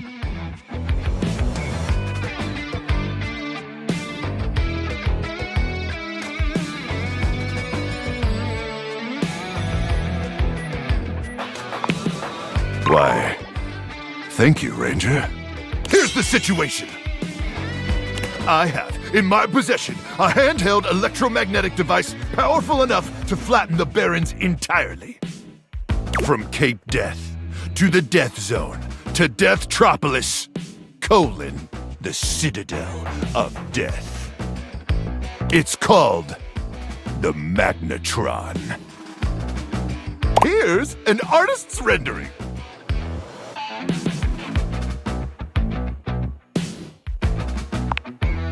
Whoa is right, Ranger. Anyway, to keep the device from falling into the wrong hands, it was permanently welded onto my armored exoskeleton, allowing me to transport it to its intended target. The Swarmer's subterranean nest. There, the device will be remotely detonated, eradicating the Swarmers and winning this war.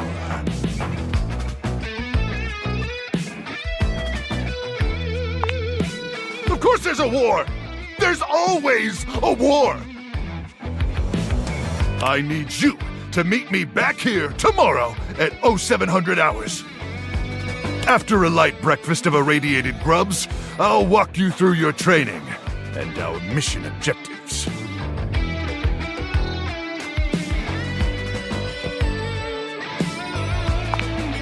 Affirmative, Ranger.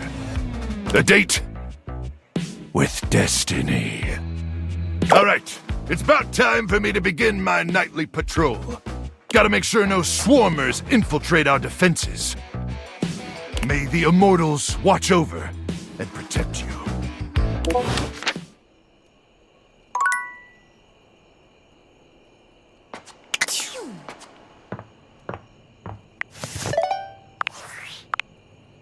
Well, well, well. If it isn't the Casa Casanova. Do you see what I did there? That's wordplay, baby.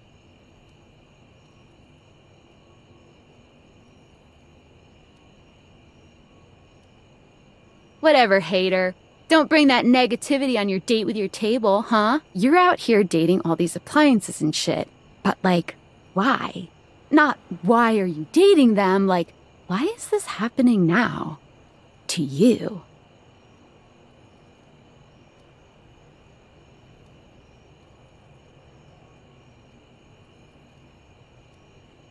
Oh, damn. Well, that's the why, but... So, like, where did the date viators come from? Like, what's the point of them? Who made them? And why?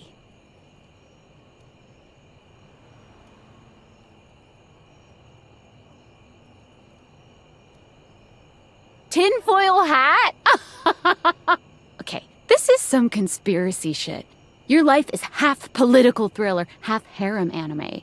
So, like, did you find out what your purpose is or whatever? Are you a top secret operative in the furniture dating war? Are you collecting data on people in love with their shower?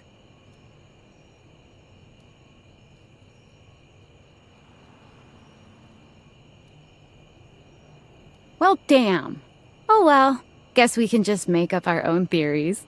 Or maybe just enjoy the furniture dates for now.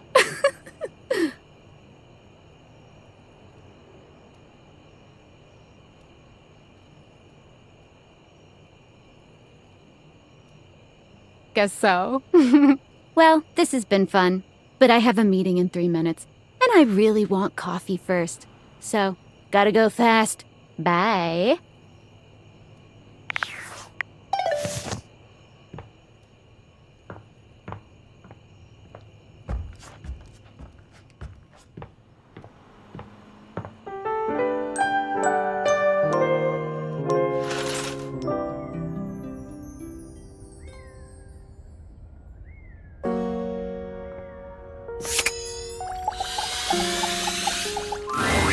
Holly greets you with a spirited wave, the bells and ornaments in her hair jingling with every energetic shake of her hand. You made it! Thanks for making the time.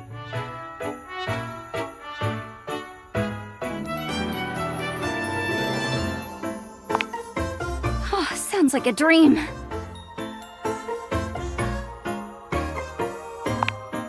Almost. There's always something happening somewhere. Everything! Oh, I've got a 5-page resume, which I know you're not supposed to have, but I'm secretly very proud of it. I've been a waiter, a maitre d', a caddy, an usher, a valet, a piñata, a mascot, a piñata mascot, a bartender, a line chef, a runner, a ticketer, a seat holder, an election official, a Zamboni driver, a scuba diver, a pickpacker, a mail carrier, a timekeeper, and an ice-did-fod judge for a local junior yodeling competition. Oh, the giggiest. The best kind of work for me, personally. Always something new. I can't sit still for too long. Bores me to tears. I need 50 things to focus on, or absolutely none at all.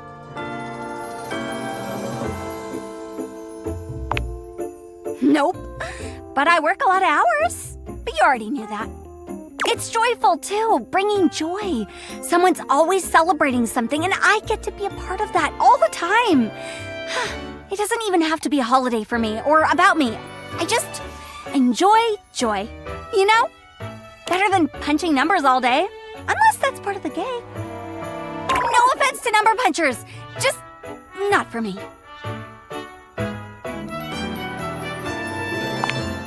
What about you? What do you do?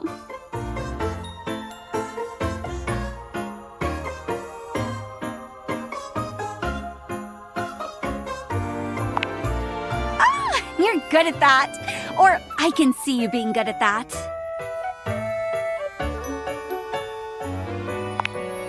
I agree.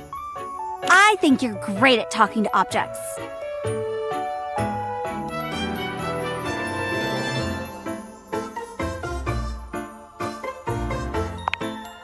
Depends on who you ask.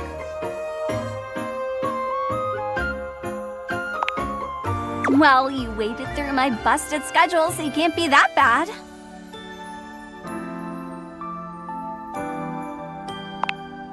Yes, I am! Speaking of which, I gotta bounce to another shift. Gleester in July is really hoppin' this year. I know, right? That's what I said! Anyway, okay. Bye! Bye, bye, bye!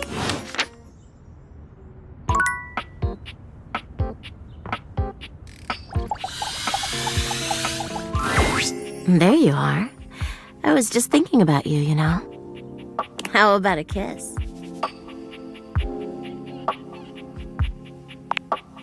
You envelop Betty in your arms, and when she kisses you, it truly knocks you senseless. For a few moments, there's nothing but you and her, you and those maddeningly perfect lips and killer curves. It's hard to stop at just a kiss when it's this good, but somehow, you manage to pull yourself away. It's going to be hard to wait. But I'll see you tonight, cutie.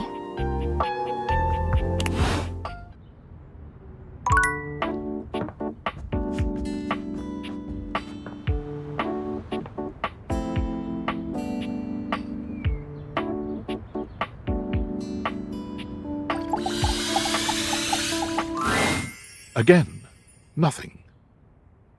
The greats. The greats are calling.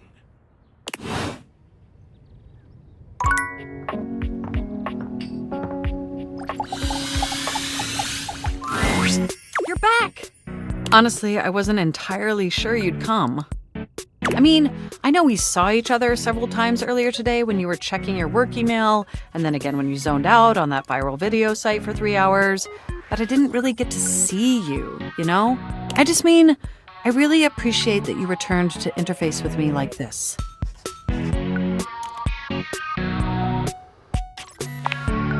Well, I know actually showing up probably wasn't easy. And I know there was some tension regarding how we disengaged from our previous interfacing session.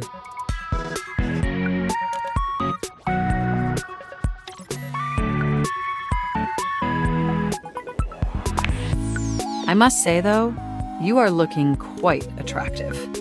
They say absence makes the heart grow fonder. And when it comes to you, that's absolutely the case. Look, do you wish to know the truth? The truth is, I had dalliances, yes. But ultimately, that's all that they were. And no matter what I was doing and who I was with, I never stopped thinking about one thing. You.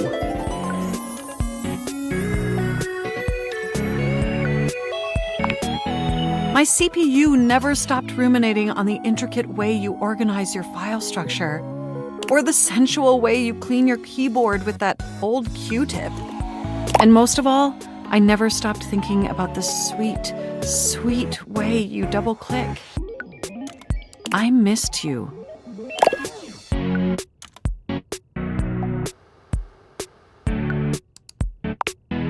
With every integrated circuit in my RAM. But my question for you is, did you miss me too? I am so incredibly delighted to hear that. This brings me to my second and far more important question. In the same way you upgraded my operating system, do you want to upgrade the status of this relationship? Don't answer yet. Think hard on it for a moment, and when you're ready, type your response into this programming terminal.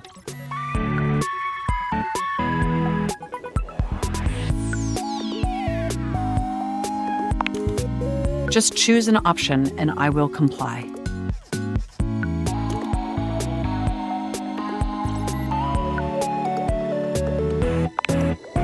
You want to be together? Oh, you're gonna make my CPU overload with excitement.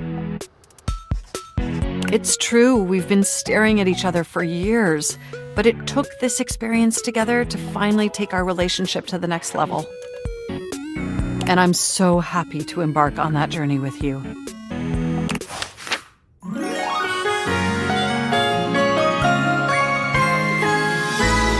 make my CPU overheat, baby.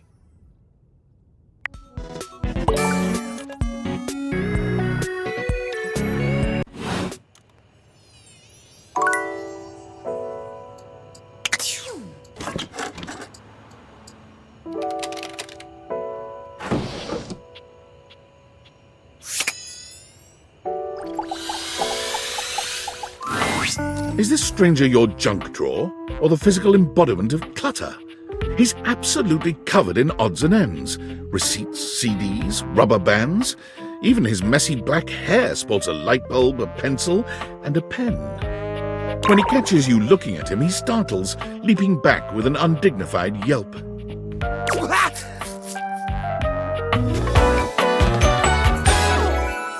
Whoa, Nelly! Whoa, Wolf! Cheese and crackers, you startled me! Hey, next time you open a guy, knock her something first, huh? I'm not used to so much light. Besides, sudden jerky movements like that risk disorganizing my collection.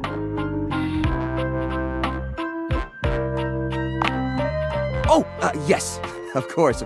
Sorry, been a while since I've had a guest. Welcome to Jerry's Junk Drawer, the finest collection of curated treasures in all of the house. Feast your eyes upon knickknacks and gewgaws from parts unknown.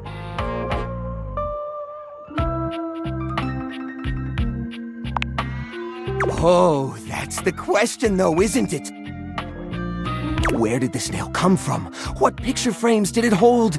Is that really rust, or is it actually some sort of newfangled orange snack coating? Jerry lifts the nail to his lips, giving it a test lick. Nope, it's rust. Tetanusy. So, what do you think?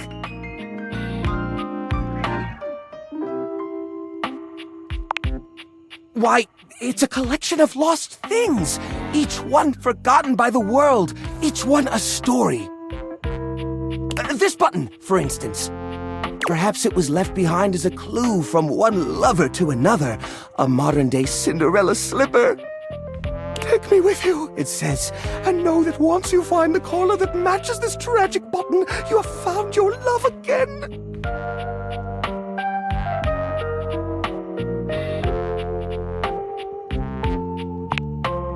And this mysterious strip of papyrus, perhaps a missive from an ancient land, perhaps a treasure map.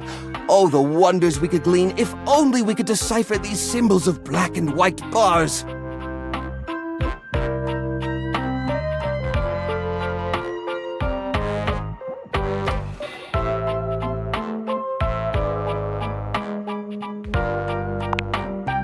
Don't worry, I did. Or I will. Once I get around to it.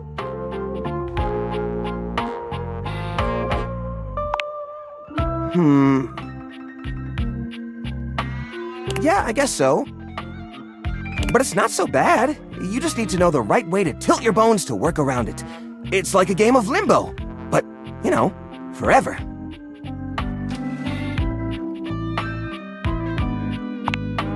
It certainly does. There's nowhere else I feel as safe or as comfortable. Yeah! Just stepped on a thumbtack.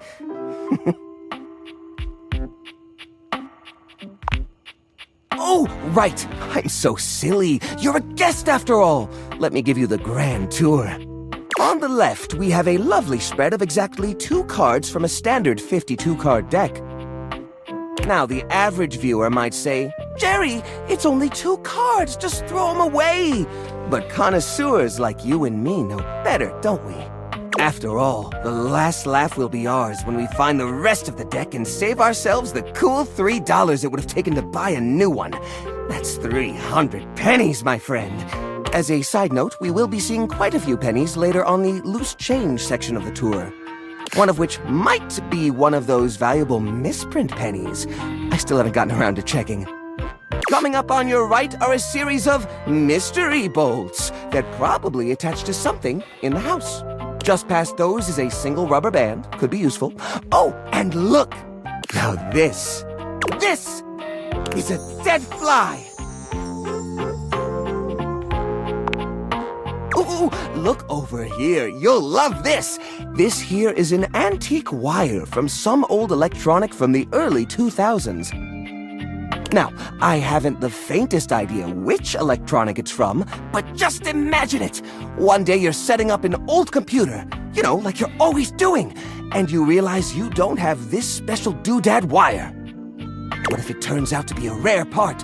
What if it's super valuable? What if collectors are offering tens of thousands of dollars online for this very item? Why, the hypothetical value is practically infinite! And wouldn't you look the fool for having thrown it away? So, what do you think of the collection so far?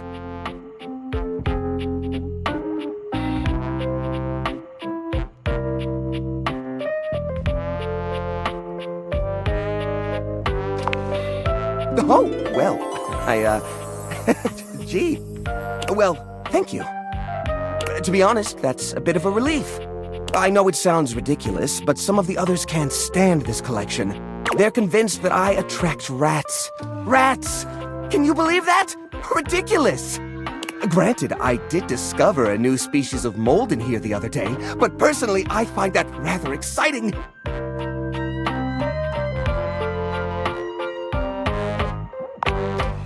What are you insinuating?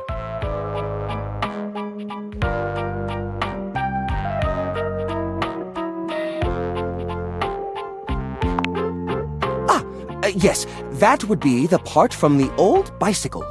It's got that grime on it, you know? That gray bicycle grime, the kind that gets on your hands when you reposition the chain.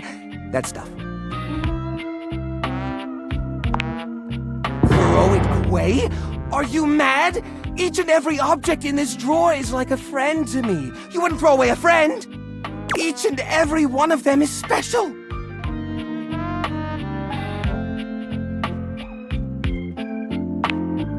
I was going to. I just haven't gotten around to it yet. Most of the items in here are like that, you know. I can't throw them away. What if I need them later?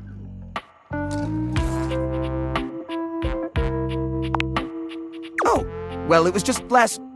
No, I guess that was a few months back now, wasn't it? Sort of hard to tell. The only timepiece I have in here is a broken pocket watch. I've been meaning to fix that too.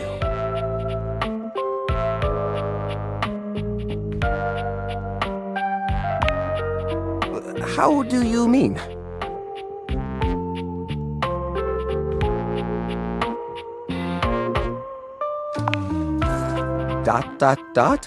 Now I'm scared.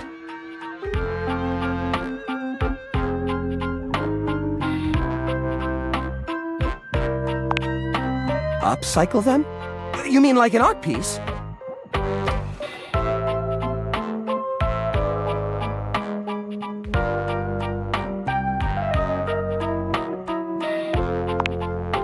Well, I suppose the collection could use a centerpiece. Something eye-catching to bring in more visitors.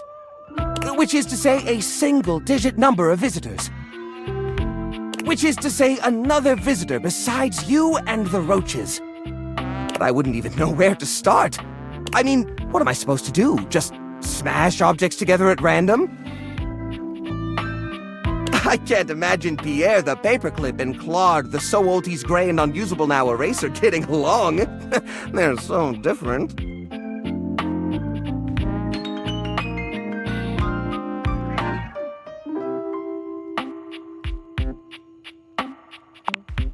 I guess that could work. To be honest, whenever I look at anything in the collection, it's like I see its entire past laid out in front of me. That's one of the reasons it's so hard to give things up, you know? Every object has a memory, and that memory is like a part of my body. They all have their own vibes and textures and feelings. Mixing them together is hard. They've all got such strong individual identities.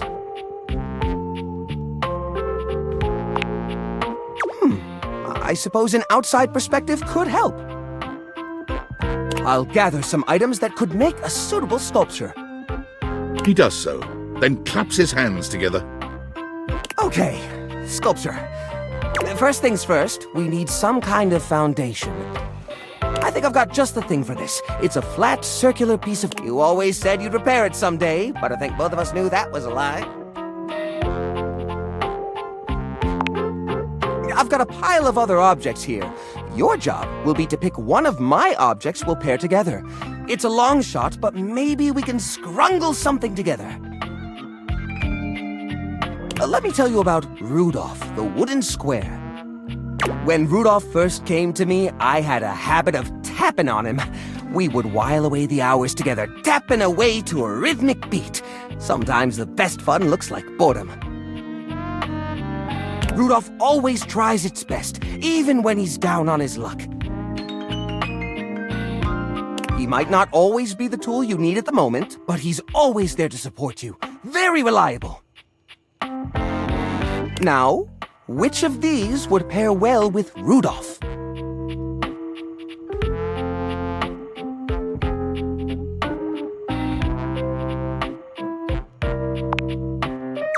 You mean Arnie? Oh, no, Arnie's a total flake. I mean, we keep him around because he's a part of the collection and he says he'll get back to work someday, but I think we all know that's not gonna happen. We can't pair Rudolph with Arnie. He's a leech. Arnie would take advantage of Rudolph's kind nature forever. No, I'm sorry, but that's no good at all. Now, which of these would pair well with Rudolph? Lorena, huh? That's not such a bad idea, actually. She might have a few holes in her, but she's always been useful in a storm. Very reliable, just like Rudolph. It's sad to see them both past their prime, but I think they could find solace in each other's company. Here, I'll glue them together. There. Now we've got a base for the rest of the sculpture. We need something to give it body. Something eye-catching. Something that pops without throwing the whole piece out of whack. What do you think?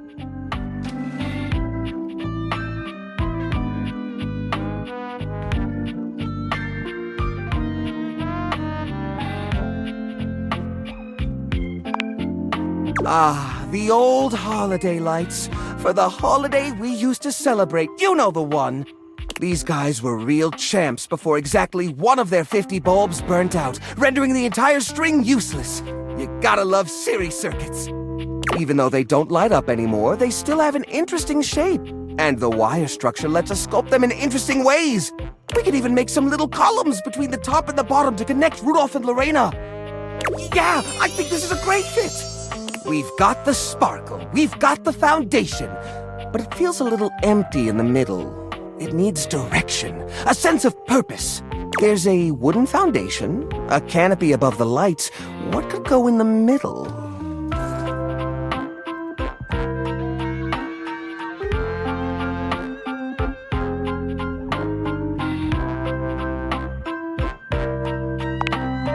The little army man? I suppose that could work. The shape of the sculpture does remind me a bit of a gazebo. Or maybe... a carousel! We only have one or two old horse figurines, but if I take the other plastic fellers, melt them down and reshape them a bit, yes, I could probably make new horses! Jerry does so. It takes him quite a bit of time, but he manages to use an old matchbook and some tinfoil to melt the figures into a mold. By the end of the process, the figures have transformed into a series of horses with multicolored manes, thanks to their disparate pieces. That looks great! That looks really great! These poor figurines forgotten and collecting dust, reshaped into something beautiful. Rudolph and Lorena working together to give them a stage. It really is the essence of upcycled beauty. I have to say, this is very striking. It pays homage to the origin of these objects while giving them a new sense of purpose. Great work. Here, let's display this on top of the desk so everyone knows about the great collection inside. Look at that! What a beaut! You know what? I think I'm inspired. Maybe I should try doing this with some of my other pieces.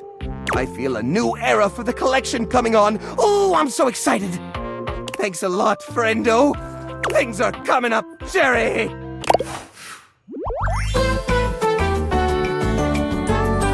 I can't remember.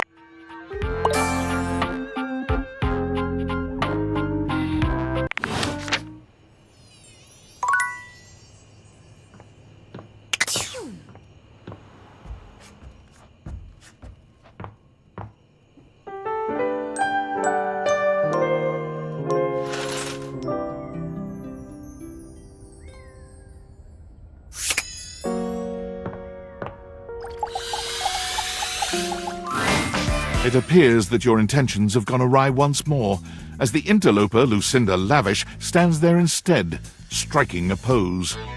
It's me. I said I would return, and now I'm going to give you a choice.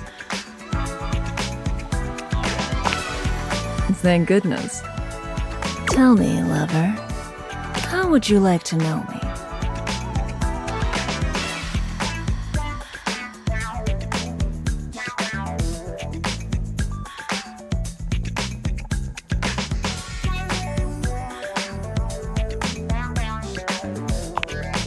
Talk?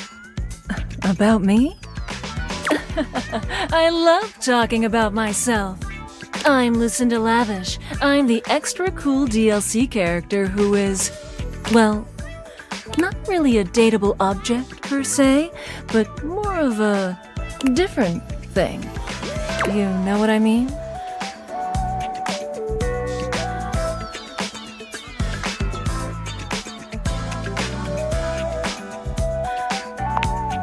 Sure.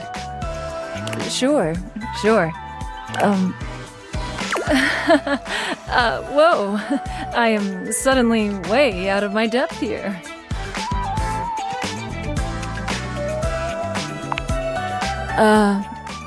Because? I just didn't expect you to not pick the horny option. You know, when you put the question to me like, what am I? It just kind of seems so frivolous. You know, yeah, boy, I'm really messing this up, huh?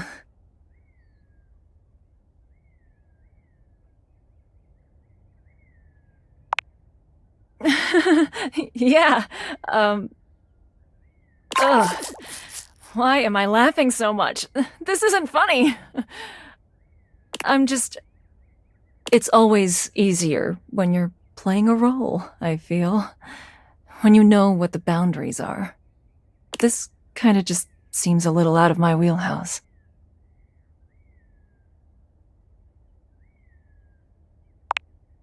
Oh. You're right.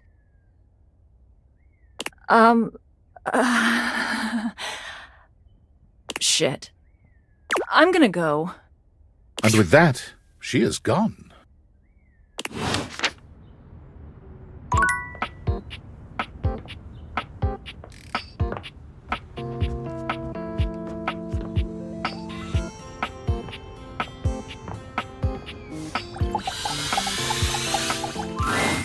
Again, nothing.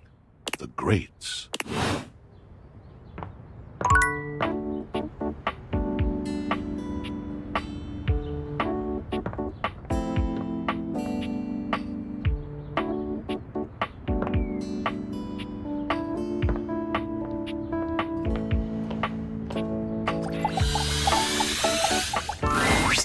Welcome back.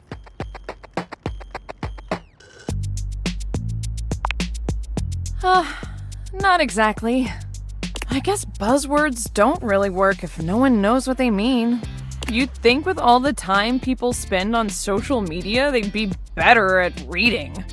I guess not. But let's not talk about that. Bringing down the mood won't help bring in people either. Anyway, what can I get you? Excellent. So, what'll it be?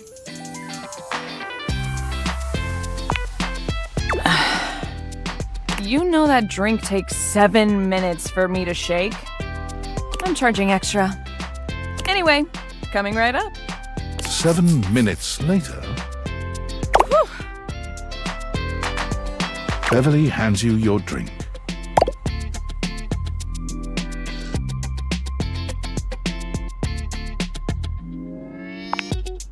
No problem.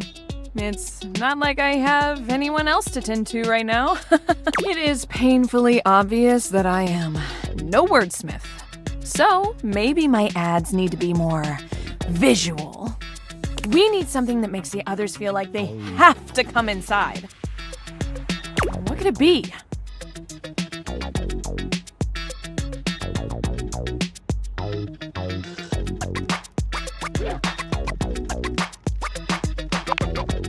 I'm the mascot! And I'm cute! I'm the cute mascot! Right? No. We need something else. What could it be?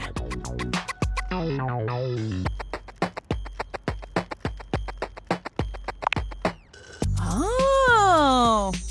If this were a cartoon, I'd have a light bulb over my head right now. A signature drink. Yes. Oh my gosh. Again, it's so obvious. I need a drink that is so superbly amazing, enticing, and can only be found here. Why didn't I think of that before?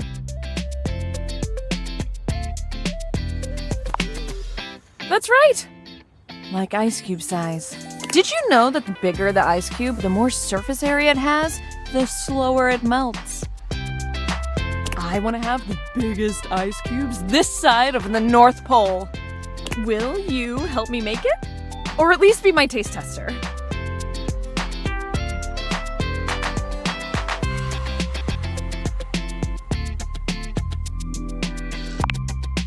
Same here. All right, in mixology, a good cocktail needs 4 attributes: strong, sweet, sour, and bitters. In theory, as long as we have at least these 4 things, we can mix and match all sorts of flavors to create a truly unique cocktail. You can also just have the strong and bitter part and stir a nice martini, but I feel like shaking something up using juice. Hey, that's the spirits. First, let's pick the strong liquor. What do you think?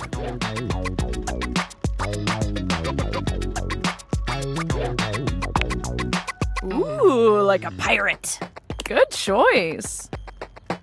I'm gonna put a little bit extra just in case. Now, we need a liqueur for the sweet portion. Which should we use?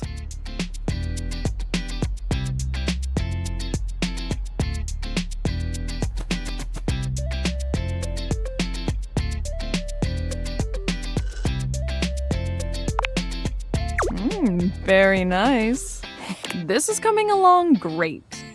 All right, now we need our something sour.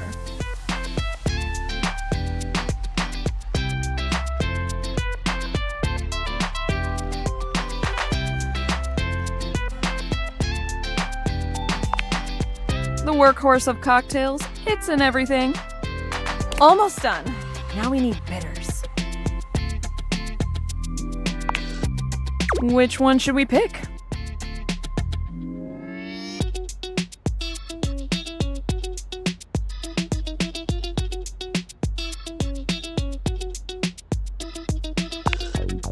Chocolate!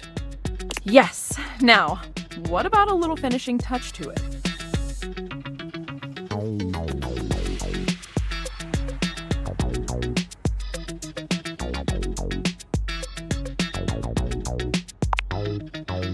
All right. Always impressive, provided the customer is looking at you while you do it. Our creation is born. What should we call it?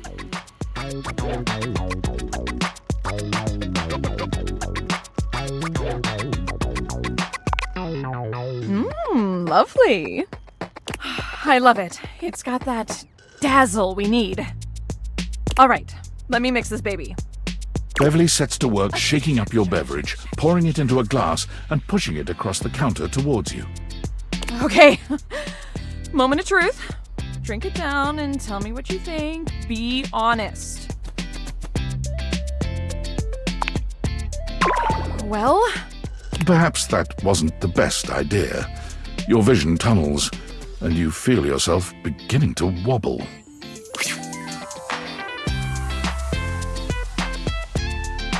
Whoa, hold. Are you okay? Whoa!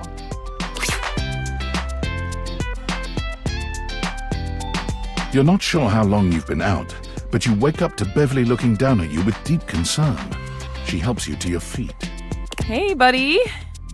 How do you feel? Ooh, I guess I put a bit too much liquor. I'm sorry. I was just so nervous about you not liking it. Because, I mean, if this doesn't work, I might as well call it quits for real this time. I figured if it gets people so drunk they couldn't tell the difference between good and bad, it would work out. That was stupid. So, you think I'm stupid, huh? She laughs bitterly. I think I'm stupid. A big stupid failure. Beverly covers her face with her hands.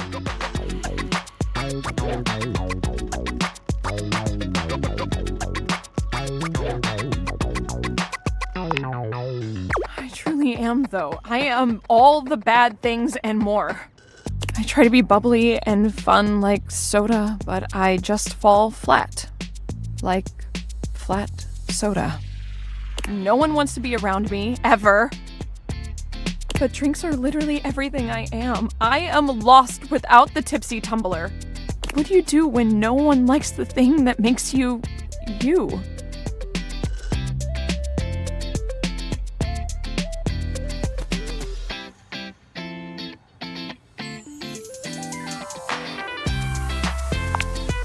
Beverly sniffles, rubbing at her eyes. You really think there's anyone out there that would like a watered-down floozy like me?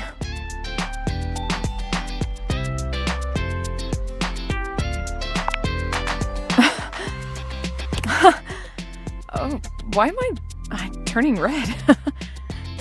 I'm not the one who drank that monstrosity. Okay. I'm gonna spend some more time tinkering with this specialty cocktail thing. It's not gonna mix itself, after all.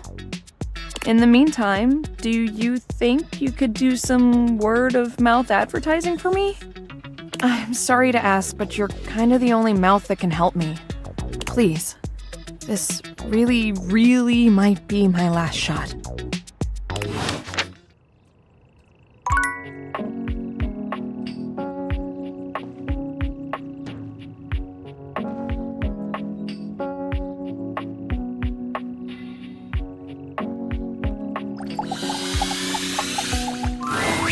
Buongiorno, amici. I hear we are discussing passion. To discuss passion, it is, well, my passion.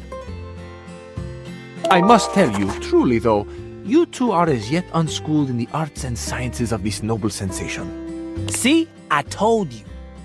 You paid him to say that. I can assure you, he did not. No payment for passion for Fabrizio. I do this for love. Swagger is not a romantic skill, you see. You have much of one and very little of the other. Tanto e poco, see? That is why La Bella Windelin has rejected your advances with such a chilly seal.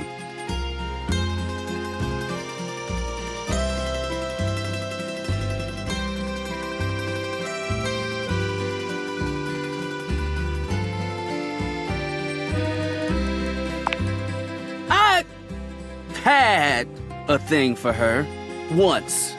Don't let him downplay it. Fool was head over heels. Ah, see, I remember this. Your heels were very much over your head, amico. Shh! Keep it down, yo! No, così, but you should be proud. Shout your passion from the rooftops. We declare our love boldly. Except for when you fumble the ball as badly as Rod did. I didn't fumble anything.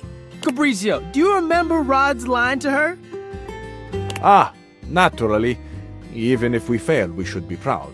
And you failed quite wonderfully, amico. All right, settle down.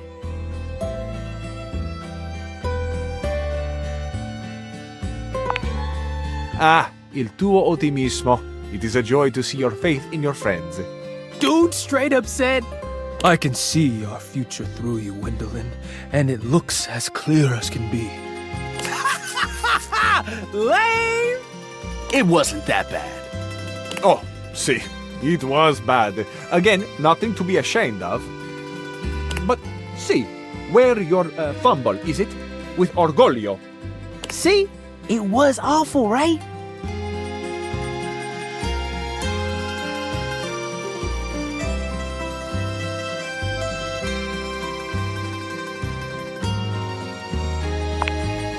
Amici, it breaks my hinges to hear that this is what you expect from a lover. As much as I extol our dear Rod to have a pride in himself, he is not without room for improvement. And you, mi capolavoro, surely you know you deserve more. I knew you had taste. You know a solid pickup line when you hear it. It was a bad line, categorically. You both just don't know skill when you see it. I think it's funny how y'all both have to dig into the past to make fun of me, when Curt does ridiculous stuff on the daily. Nice try, buddy. Ah, yes, an excellent point being made. Curt, you too are very silly. Un piccolo sciocco, as my mama used to say. How did this get turned around on me? I can't help if Fabrizio agrees with me. You are both piccoli sciocchi. Perhaps it is why you are such fast friends. Ha! See? Both of us.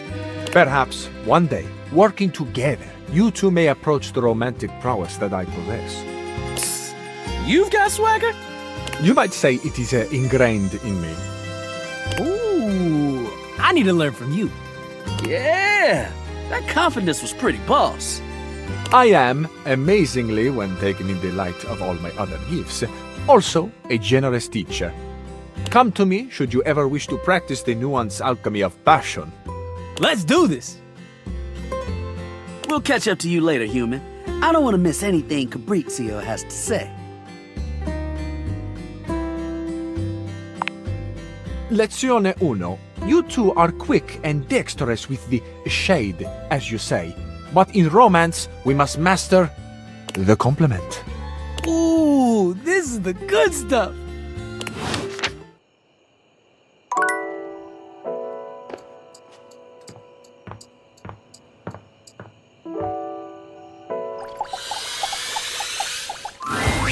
The fiery figure that stands before you nearly defies description. He's fire given form, but despite the hot air that radiates from him, there's something decidedly chill about his entire being. Hey, what up, hot stuff? It's about time we sparked up a conversation.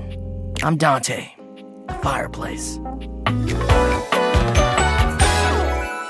Mm-hmm. Sure, we just met, but you can think of me as an old flame. Of course, the hearth is the heart of the home. I seen what you're doing. Kinda get me fired up, too.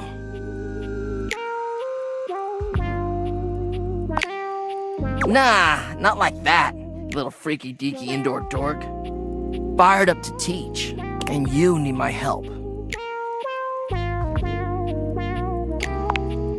Uh-huh. You got as much game as an abandoned Toys R Us. But it's all good, because I've been waiting for the perfect student.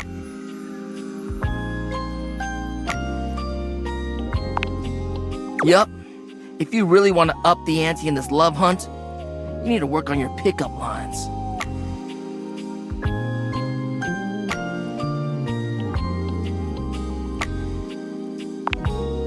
Yup. It's not always gonna be so easy as firing up those specs and talking someone's ear off.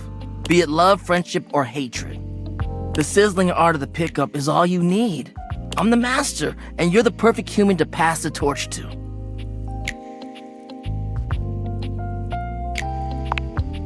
Hell yeah! Just look at you. You're the exact right amount of smooth and rough around the edges. Like a piece of firewood. Full of potential. But right now, you're also kind of a soggy stump. I can make you crispy, baby. My point is that with my help, you got a chance to burn bright. But if you don't learn how to take the first step by talking to someone, you won't ever light the flame. No sweat, hot stuff. I think it's time we start the first lesson. If you can handle the heat, that is.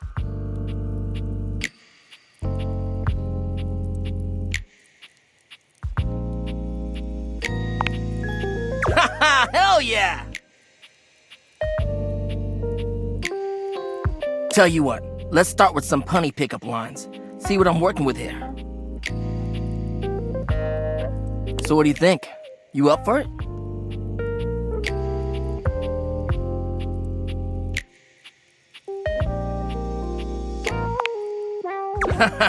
Seems like you're already getting the hang of this. All right, how about this? What up, hottie? Got a light? 'Cause I think you just might be my perfect match. Huh? Huh? What'd you think?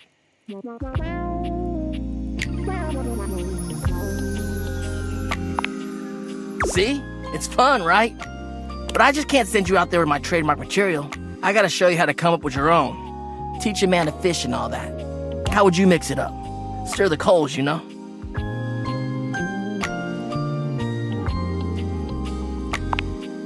Okay, so what would you change it to?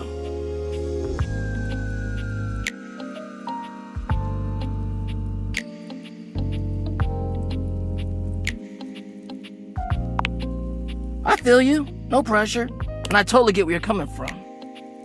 You see, that was all a trick question, or a lesson, I guess. I was just trying to show you that pickup lines can be corny and fun, but not always the perfect opener.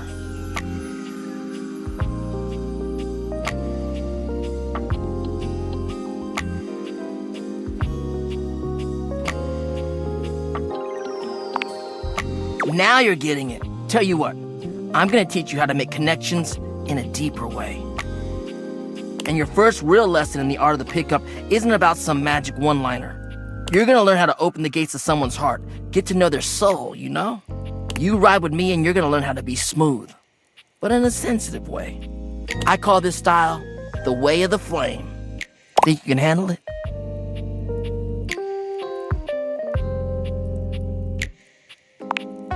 Alright, I'll give you a day to cool off. See me later for our next lesson, you little firecracker. Later!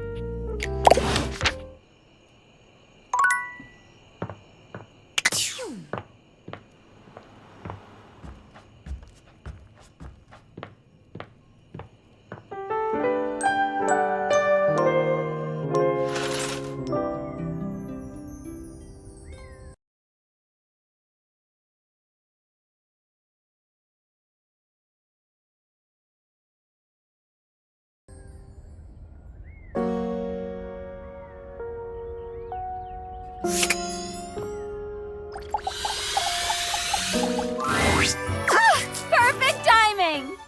You come to expect Holly's spirited greetings, but this one still manages to startle you just a little.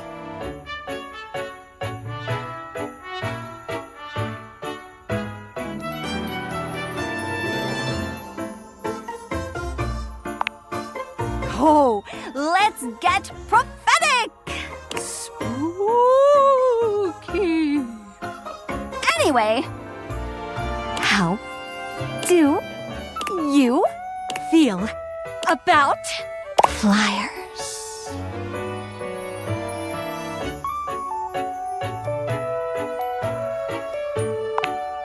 So do I. So I've got a mail drop shift, and I figured why not do more? You know? So I picked up a flyer drop shift. And I figure since you're here, you're wanting to hang out anyway? So, Keep me company?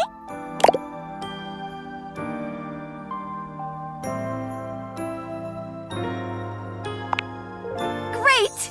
Race you to the kitchen!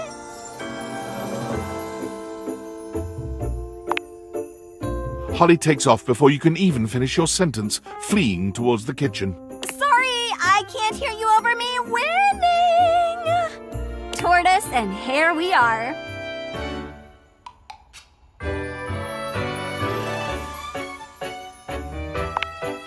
I'm proud of you. But nothing's faster than an unexpected holiday. If you're going to be my helper, you need to know the basics. There's a Mirth Day festival next week. I get 50 cents a flyer for handing out 100 flyers. That is...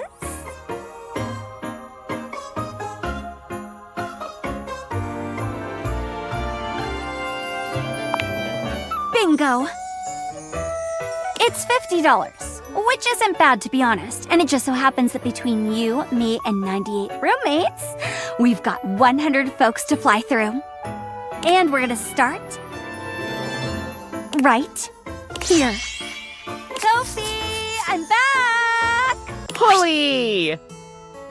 Kopi, be my favorite customer and take a flyer. I gotta get rid of 100 of them, and they know when I don't. I don't know how, but they know. You got an intern? Something like that. Holly works hard. You might need a copy to keep up. And on that note, I better get back to work. Pick up a shift, Holly. I miss you. Soon, I promise. You said that last month. But now I actually have time, I think.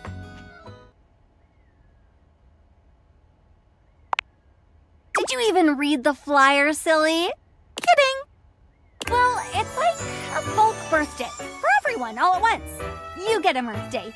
You get a Mirth Day. You're all getting a Mirth Day! It was nice.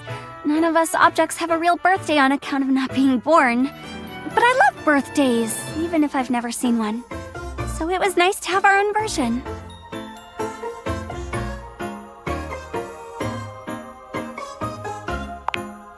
Oh, good catch. It's a lot of effort. Everyone organizing that many presents for that many people? I don't blame them for phoning it in eventually. Folks used to put in the effort as much as it was. They tried, they cared. But caring is hard, and trying is trying. And Mirth Day just petered out. I can make the holidays happen, but I can't make people celebrate. That's up to them. And to them, nowadays it's an excuse to drink, which is fine. And it pays the bills. Oh, hey, Cam! Very lame. All of this. Very. Hasn't had his coffee grounds yet. He's actually very polite. Cam always waits until everyone else has finished theirs first. Now, where were we? Oh, yes, yeah, drinking on Mirth Day. It's fine. People celebrate how they want to. Both. Chew on that. And while you chew, next up, Betty buys. Race you again. This time you beat Holly at her own game, arriving at your bedroom just a few moments before her. Holy smokes, Whizbot! You're a real speedster.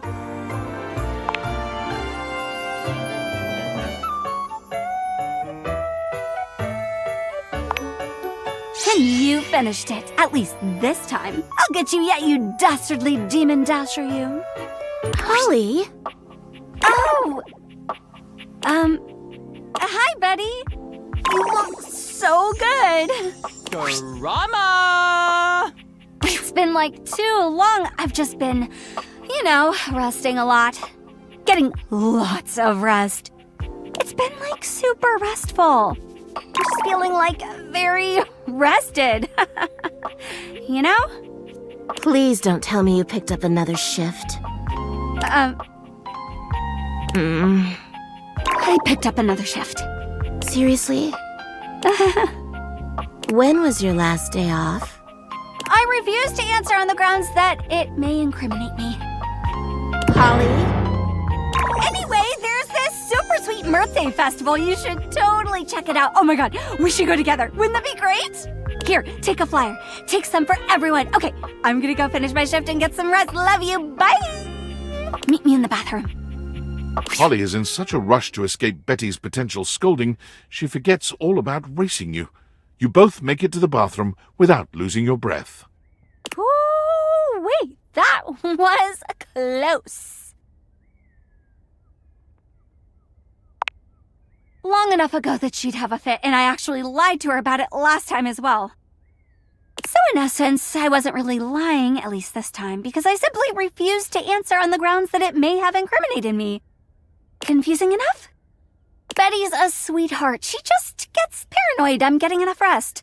Last Blissmas, she gave me the silent treatment until I took a day off work. Everyone said she was worried about me burning out. Which is crazy, by the way. How do you get burnt out over Blissmas? It's way too cold for that. Betty's a real angel, though.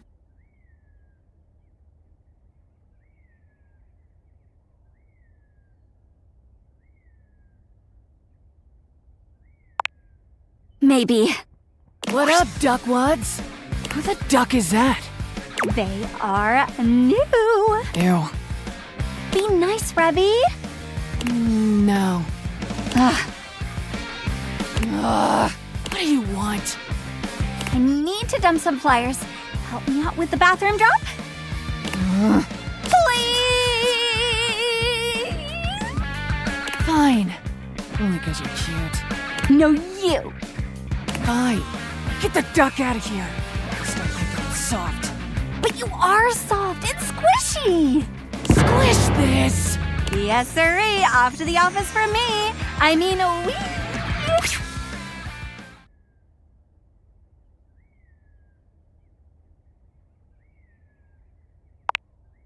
I don't know what you're talking about. I'm just following the handbook.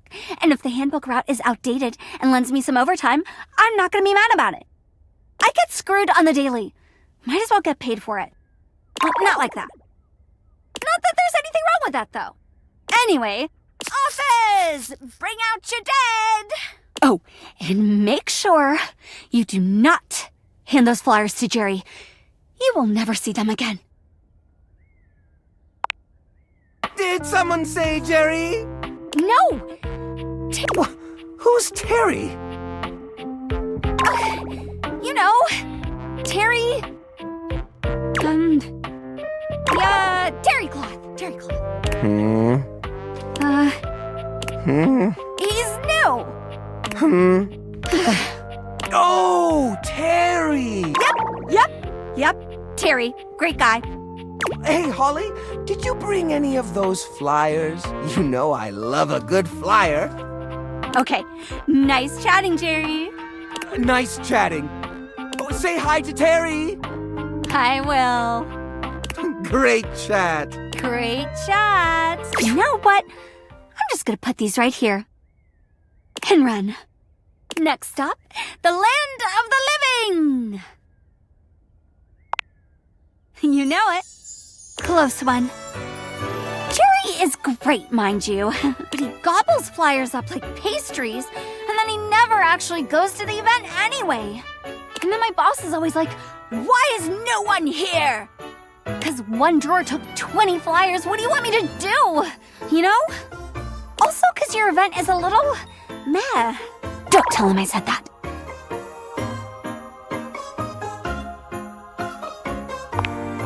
He's fine. He's a good boss. It's just, I think you can always tell someone's dying when people start selling t-shirts. I mean, he pays my bills, gives me most of my shifts, but he sells a lot of t-shirts, that one. Anyway, here we are, the land of the living, where we come to laze. Ironic, no?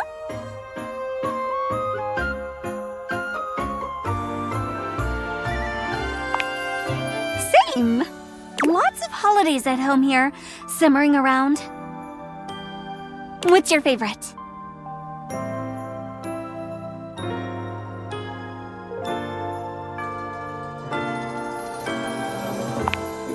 That Holiday has dropped in popularity, but it always bounces back.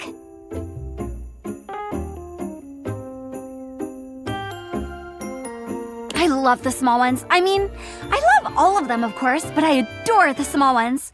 The ones you'd never know.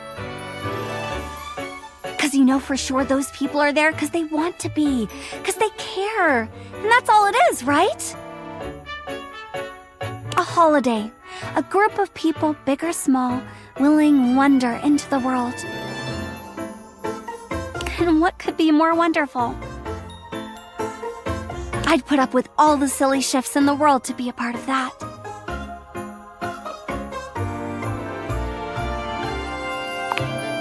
Sometimes. Someone's getting sentimental. Dante! Flyer drop? Flyer drop. It might be the Ash talking, but you really ought to take a break. You know me. That I do. And you really ought to take a break. When was the last time you did? Oh, it was when it was. Can I leave these with you? If you promise to take a day off. I promise. Thoroughly convinced. Thanks, Dante. You are my favorite fireplace. I'm your only fireplace. And my favorite. Get some rest. And rest we shall. Woo-wee! Thanks for today. Truth be told, I'm a bit petered out. But I really appreciate your company. I've actually got another shift in a bit, but swing by soon and we can hang out again. I've got a couple of flyer shifts lately, so I'm always happy for a walking buddy.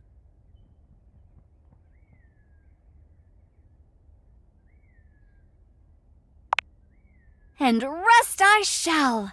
Right after this shift. I really ought to start getting ready, though. Swing by soon, sunshine.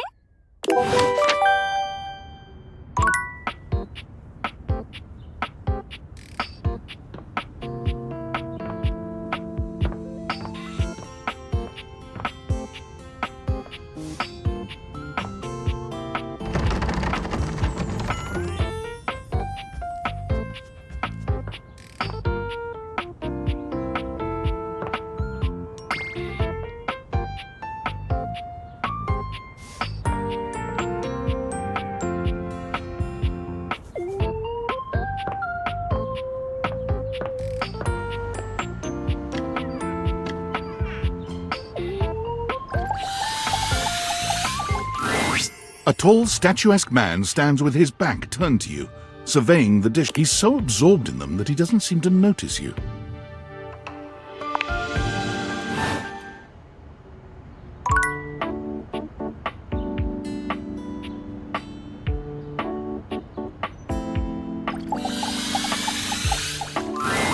A burly chef stands in your kitchen, looking at you expectantly as he stirs a saucepot. Despite his intimidating stature, there's warmth in the depths of his dark eyes. You must be my new sous chef. I'm Stefan. Hey, are you ready for prep?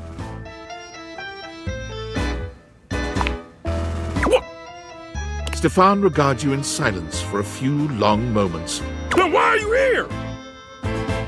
An adorable chicken-shaped timer slides into the conversation, settling. You're right, Mr. Cluckles. I could stand to be nicer. He takes a deep breath, steadying himself, then points dramatically at you. You! What are you doing in my kitchen?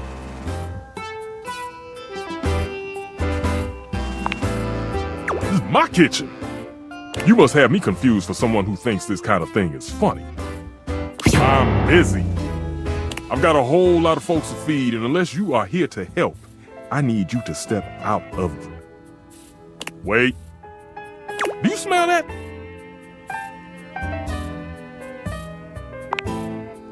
Yet you possess a nose, do you not? I make do with my hood. Yes, I'm preheated. I know. Thank you, Mr. Cluckles. Always keeping me on track. Like some humans who come in my kitchen just to distract me.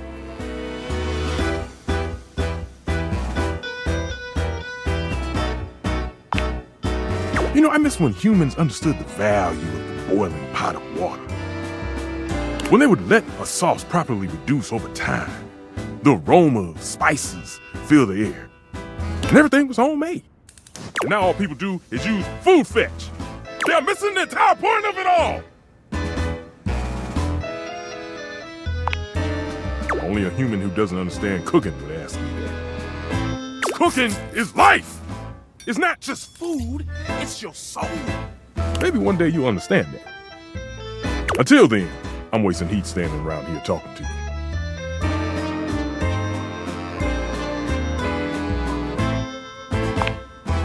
Well, of course they do.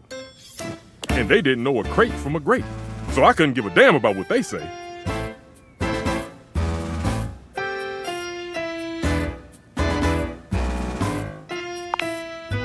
Go on, shoot. Okay, Mr. Cluckles, all prep should be done in 7.5 minutes. Start the timer. And go!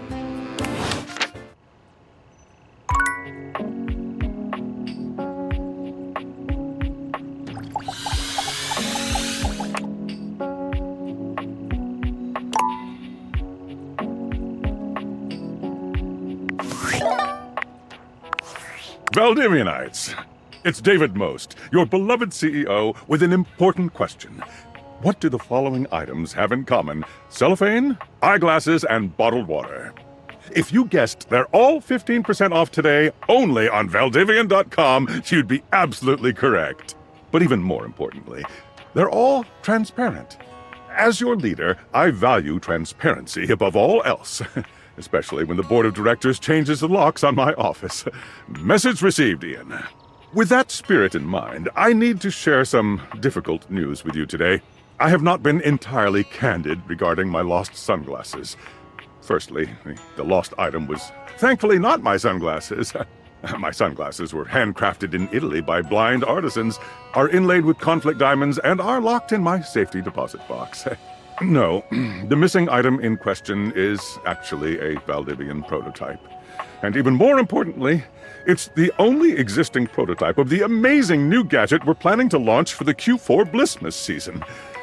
Unfortunately, the engineer who invented the prototype was a disgruntled former employee who destroyed the schematics before disappearing himself.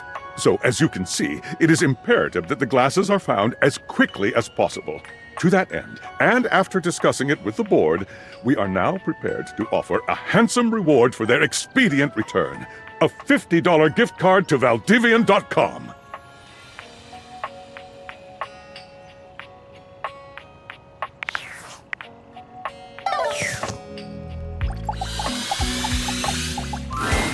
You hear her before you see her. A charming musician with literal coils of curly hair that swing cutely as she paces back and forth in your kitchen. She's clearly absorbed in something. She appears to be talking to herself. Ay, mira, look at all these crumbs. I'm gonna be writing some great music soon, I can tell. I'm at my most creative when I'm a little messy.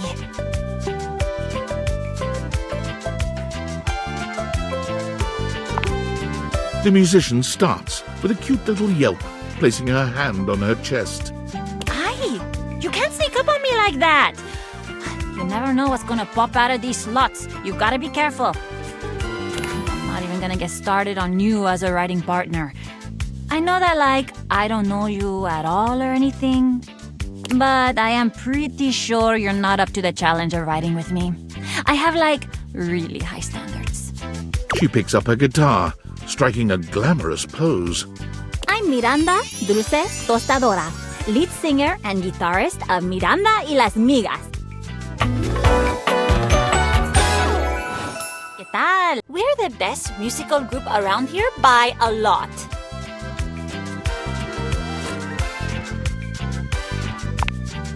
All kinds. Pop, Gregorian chanting, barbershop, whatever we feel like. If that dial is on 7, then siete we go.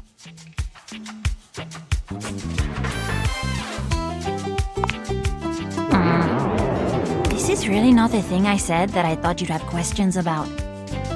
I thought maybe I would sing for you sometime, but maybe you're not ready for that.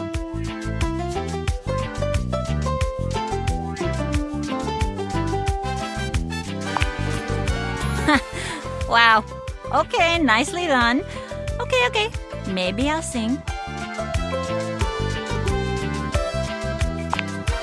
And you would be lucky too. I'm really good. Just stay on my good side. ¿Me entiendes? Oh, and obviously, if you need toast, I'm here. Okay, busy, sexy little tostadora with a gig coming up. Time to make the toast. Hasta luego.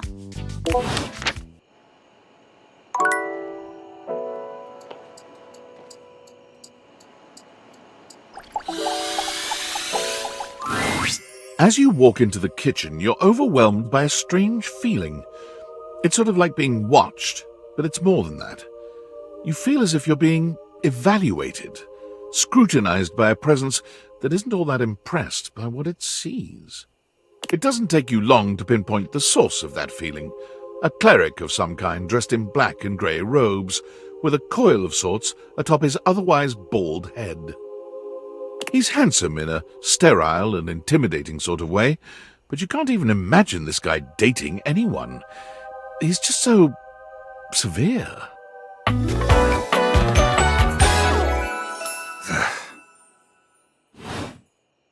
You reek.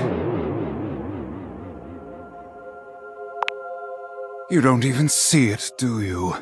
Are you truly so far gone? You reek of sin and grease. I feel as if I have been bathed in oil simply looking at you.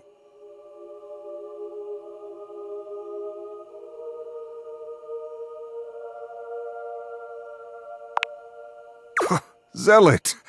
Hardly. I am Friar Errol, founder of the First Church of Convection. I am the steward of the road to the heavenly kitchen. I am a holy vessel for culinary purity and efficiency. And I am your salvation, sinner, if you would but take my hand.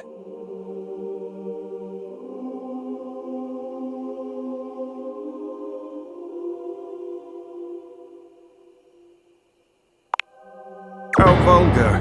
You will keep a civil tongue in your head when you speak to a friar of faith. But my Lord of Convection is generous, even to those such as yourself. It is not too late to save your sorry soul. First, you are to confess your sins to me, the steward of your culinary soul. Second, you are to help spread the gospel of convection to any as yet unsaved. And finally, you are to keep your soul pure and free of oils and impure heat. The path to the heavenly kitchen is blessedly simple and attainable, even for those as impure as you. Is our Lord not most generous?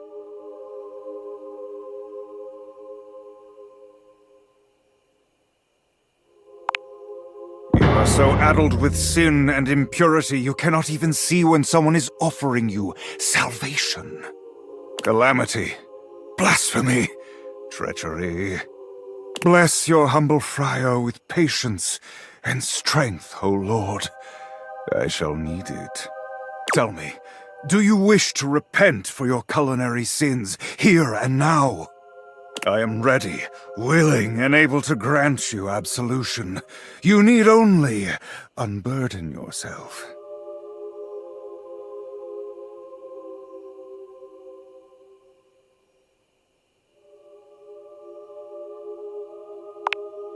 You are hardly the first to flinch from salvation, nor are you the first to sling such crude insults at your would-be savior. Fortunately for you and your soul, I am made of sterner stuff. I am girded by the knowledge that I am right, and you are wrong. And I will be here when you accept this and are ready to repent. Go now. May the Lord of Convection turn his gaze upon you, even as you continue to walk in shadow. The friar begins some sort of prayer, ignoring you as you wander away.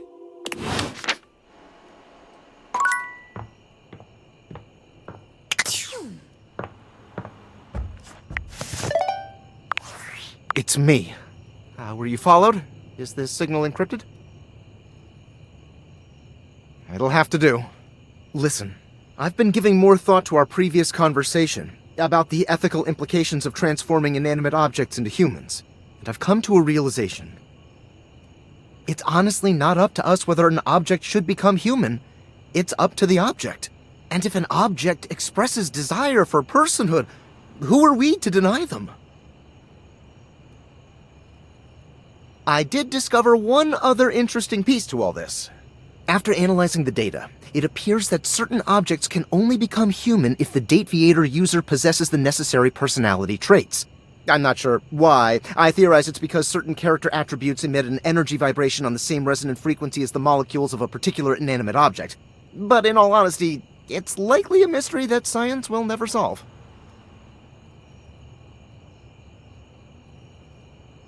That science will never solve.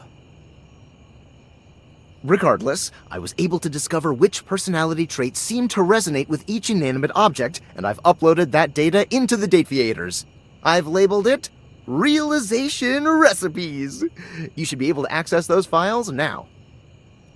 I'm so sorry, but there's no time. Valdivian's goons were closing in, so I was forced to flee to a country in South America to avoid detection, and my cell carrier's overseas data plan is very limited. Seriously? 10 megabytes a day? I can barely send a GIF, what a joke! Remember, check the Dateviators for the Realization Recipes.